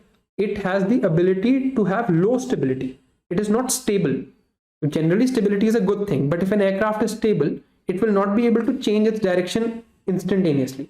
But if an aircraft has less stability, it will be able to change direction simultaneously. That is what relaxed stability is. Okay. Now, it has a glass cockpit, meaning that the controls are not manual. The controls are like, they are electronic controls, right? It has air to air and air to ground missiles. So as we have seen, becomes multi-role, and these are the other things it can do, right? It has a 1.8 Mach speed, so it becomes a supersonic aircraft, and it has Kaveri engine. And Kaveri engine means what? Kaveri engine is this engine. It is a turbofan engine with afterburner. You just have to remember Kaveri engine. Okay. All right. Now what we are trying to do, this was the Tejas Mark 1. We are trying to make a Tejas Mark 2, right? Tejas Mark 2 is 4.5 generation aircraft with 70% indigenization, right? Same, it has 414 engine. So it has a longer range, greater weapon capacity, almost similar, some better characteristics. So we're trying to make now a second Tejas with like a different, it's a better version of that, right? Tell me in the comments, who are the members of Cabinet Committee of Security? देखते हैं, जो लोग कहते हैं जाना है और class खत्म हो जाए कर लो, देखते हैं उन्हें कितना प्रीलिम्स याद हुआ है. Tell me members of Cabinet Committee of Security. Okay, these are other aircraft. Okay. One is Illusion IL-78. Just need to remember इसका purpose. Mid-air refuel करता है. Okay. Heron is unmanned aerial vehicle. Chinook is a helicopter that is American made, that we have taken. Apache is a multi-role heavy attack helicopter, also called a flying tank. Okay. Chinook helicopter, Apache helicopter, Heron unmanned aerial vehicle, and IL-78 mid-air refuel tanker. Right? ये उन चारों की photos हैं. Okay. Now some aircraft that are in the news. There is a Dornier 228. It is made by the HAL. It is a dual use thing. It can be used for commuter transport also, Coast Guard duties also. It is part of the Udan scheme. Udan means Ude Desh ka Aam Nagrik. Okay, and we've also given one Dornier to Sri Lanka. Then there is the light combat helicopter Prachand. It is an indigenously developed helicopter, and it has made India the 7th country to make attack helicopters. Right? ये उसकी थोड़ी सी details लिखी हैं, but I don't think this is important. If you just know what Prachand is, it will be fine. Then there is an indigenous stealth drone. Drone is unmanned vehicle, indigenously made. You know what stealth means, right? And it's called unmanned combat airborne vehicle, right? Then there is Chinook. Chinook, US Army has grounded Chinook that we have also. They have grounded their own Chinook because they found that there is a risk of engine fires. India has not grounded its Chinooks yet. They are used for HADR operations. HADR stands for Humanitarian Assistance and Disaster Relief. Okay, all right. Now, some other aircraft that are in news. One is kamikaze or switchblade drones. Kamikaze basically means suicide. So what do they have? These are drones. इनमें explosive लगे होते हैं. The drone goes and hits the building or the target. The drone also explodes and the building also gets damaged, right? Then this is the Hermes Starliner. It is a drone that has now been allowed in civilian space by Israel, right? Just one word association is required. Read once, don't revise one day before prelims. याद रह गया तो ठीक है, because chances are low. Okay. Now I'm talking about various type of detectors or radars, but in a different capacity. We already know what a radar is. Now we're going to know what a sonar is. Sonar stands for sound navigation and ranging. Sound navigation and ranging. देखो, sound is also a wave. Okay, हम एक particular frequency of sound wave सुन सकते हैं. That frequency is 20 Hz to 20,000 Hz. इसके नीचे की हमें सुनाई नहीं देती, इसके ऊपर की सुनाई नहीं देती. So beyond this, we use the sonar, we use the sound waves beyond this, not audible to us. In the same way radar was using it. You send one way and the wave comes back. So same way you send the sound wave, comes back. This is that high frequency that we cannot hear it. Bats also use this sonar system, right? So what sonar radars or what radars does India have? I'll just tell you from this slide what all you need to remember, which is absolutely essential. Otherwise you can read. You need to know that we have a hull mounted sonar, right? You need to know that USHUS, this is a radar, just this much. We have a dunking sonar. Dunking sonar means there is a sonar system. This is the sea. You bring sonar on a helicopter, you dunk it in the sea like this. Then you get the information. So if a submarine is hidden here, if you send a ship to find out, the submarine can sink the ship, but not all submarines can attack this target. So you dunk the sonar and you find the submarine. Okay. Then we have battlefield surveillance radar that we have. Again, not that important, right? So you can skip. Rohini is one of our radars. Bharani is another radar we have. This you need to know. If you want to read, you can read, and I've explained all the terms here. It's an L-band radar. I've already explained this term, so I'm not going into detail. Itna detail aapko chahiye bhi nahi. Just know that it's a radar, that'll be fine. Revathi is a radar. We have Ashlesha and Swathi. These are the names of India's radars. This much would be fine. Okay. All right. Now this is information regarding Chief of Defense Staff, because recently the new CDS was appointed after the unfortunate death of the previous CDS. All you need to know is that the CDS heads the Department of Military Affairs, right? And this is akin to the Joint Chiefs of Staff. So for integration among the forces, this thing is there. We are also making integrated theater commands. Integrated theater command would mean that one person would control the army, the air force, and the navy, so that there is a better coordination between the forces, right? Okay. Now we'll read about GSAT-7 satellites. So GSAT-7 satellites were made by ISRO to meet the defense needs of India, communication needs of the defense services. GSAT-7 is being used by the Navy. GSAT-7A is for the Air Force. Currently, GSAT-7B is not there. GSAT-7B was for the Army. So the Army currently uses GSAT-7A.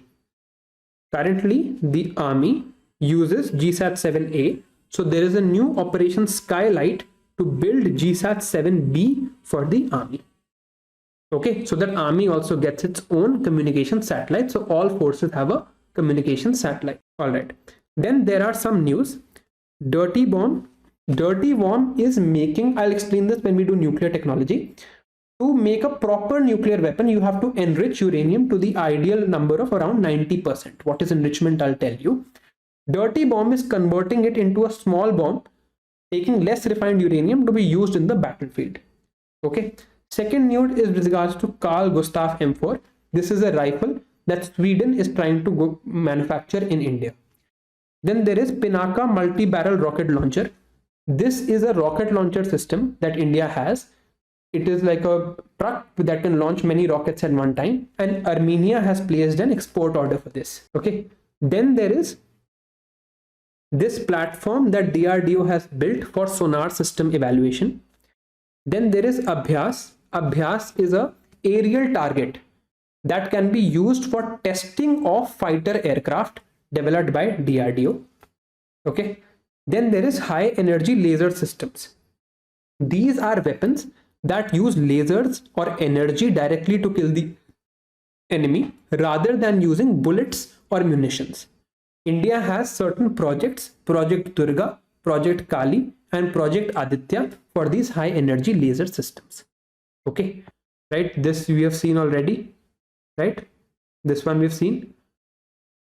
This one is directly from the slides. It's torpedo launch and recovery vessel. Fractional orbital bombardment system is you put a missile into an orbit, then you deorbit it over a target. Okay, this is FOBS. One was THAAD. This is American anti-missile system. So they don't ask that much in detail, but they ask things that you are actually supposed to mug up. This is defense one pager, right? I'll just show you how it's structured so that you can do it easily. First, I've written about missile tech. Range is more in land, air, and sea. Then this is the range classification, launch site and target classification. Of course, more targets are also there. Speed classification, trajectory, ballistic versus cruise. This we have read today. Now, ballistic missile can be tactical, theatrical, short range, medium range, IRBM, ICBM.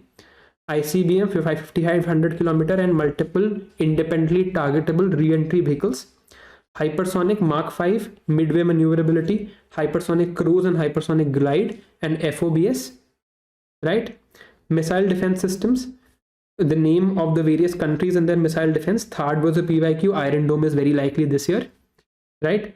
Then India's ballistic missile, Pradyuman Air Defense, Advanced Air Defense S-400, Brahmos, its basic qualities, right?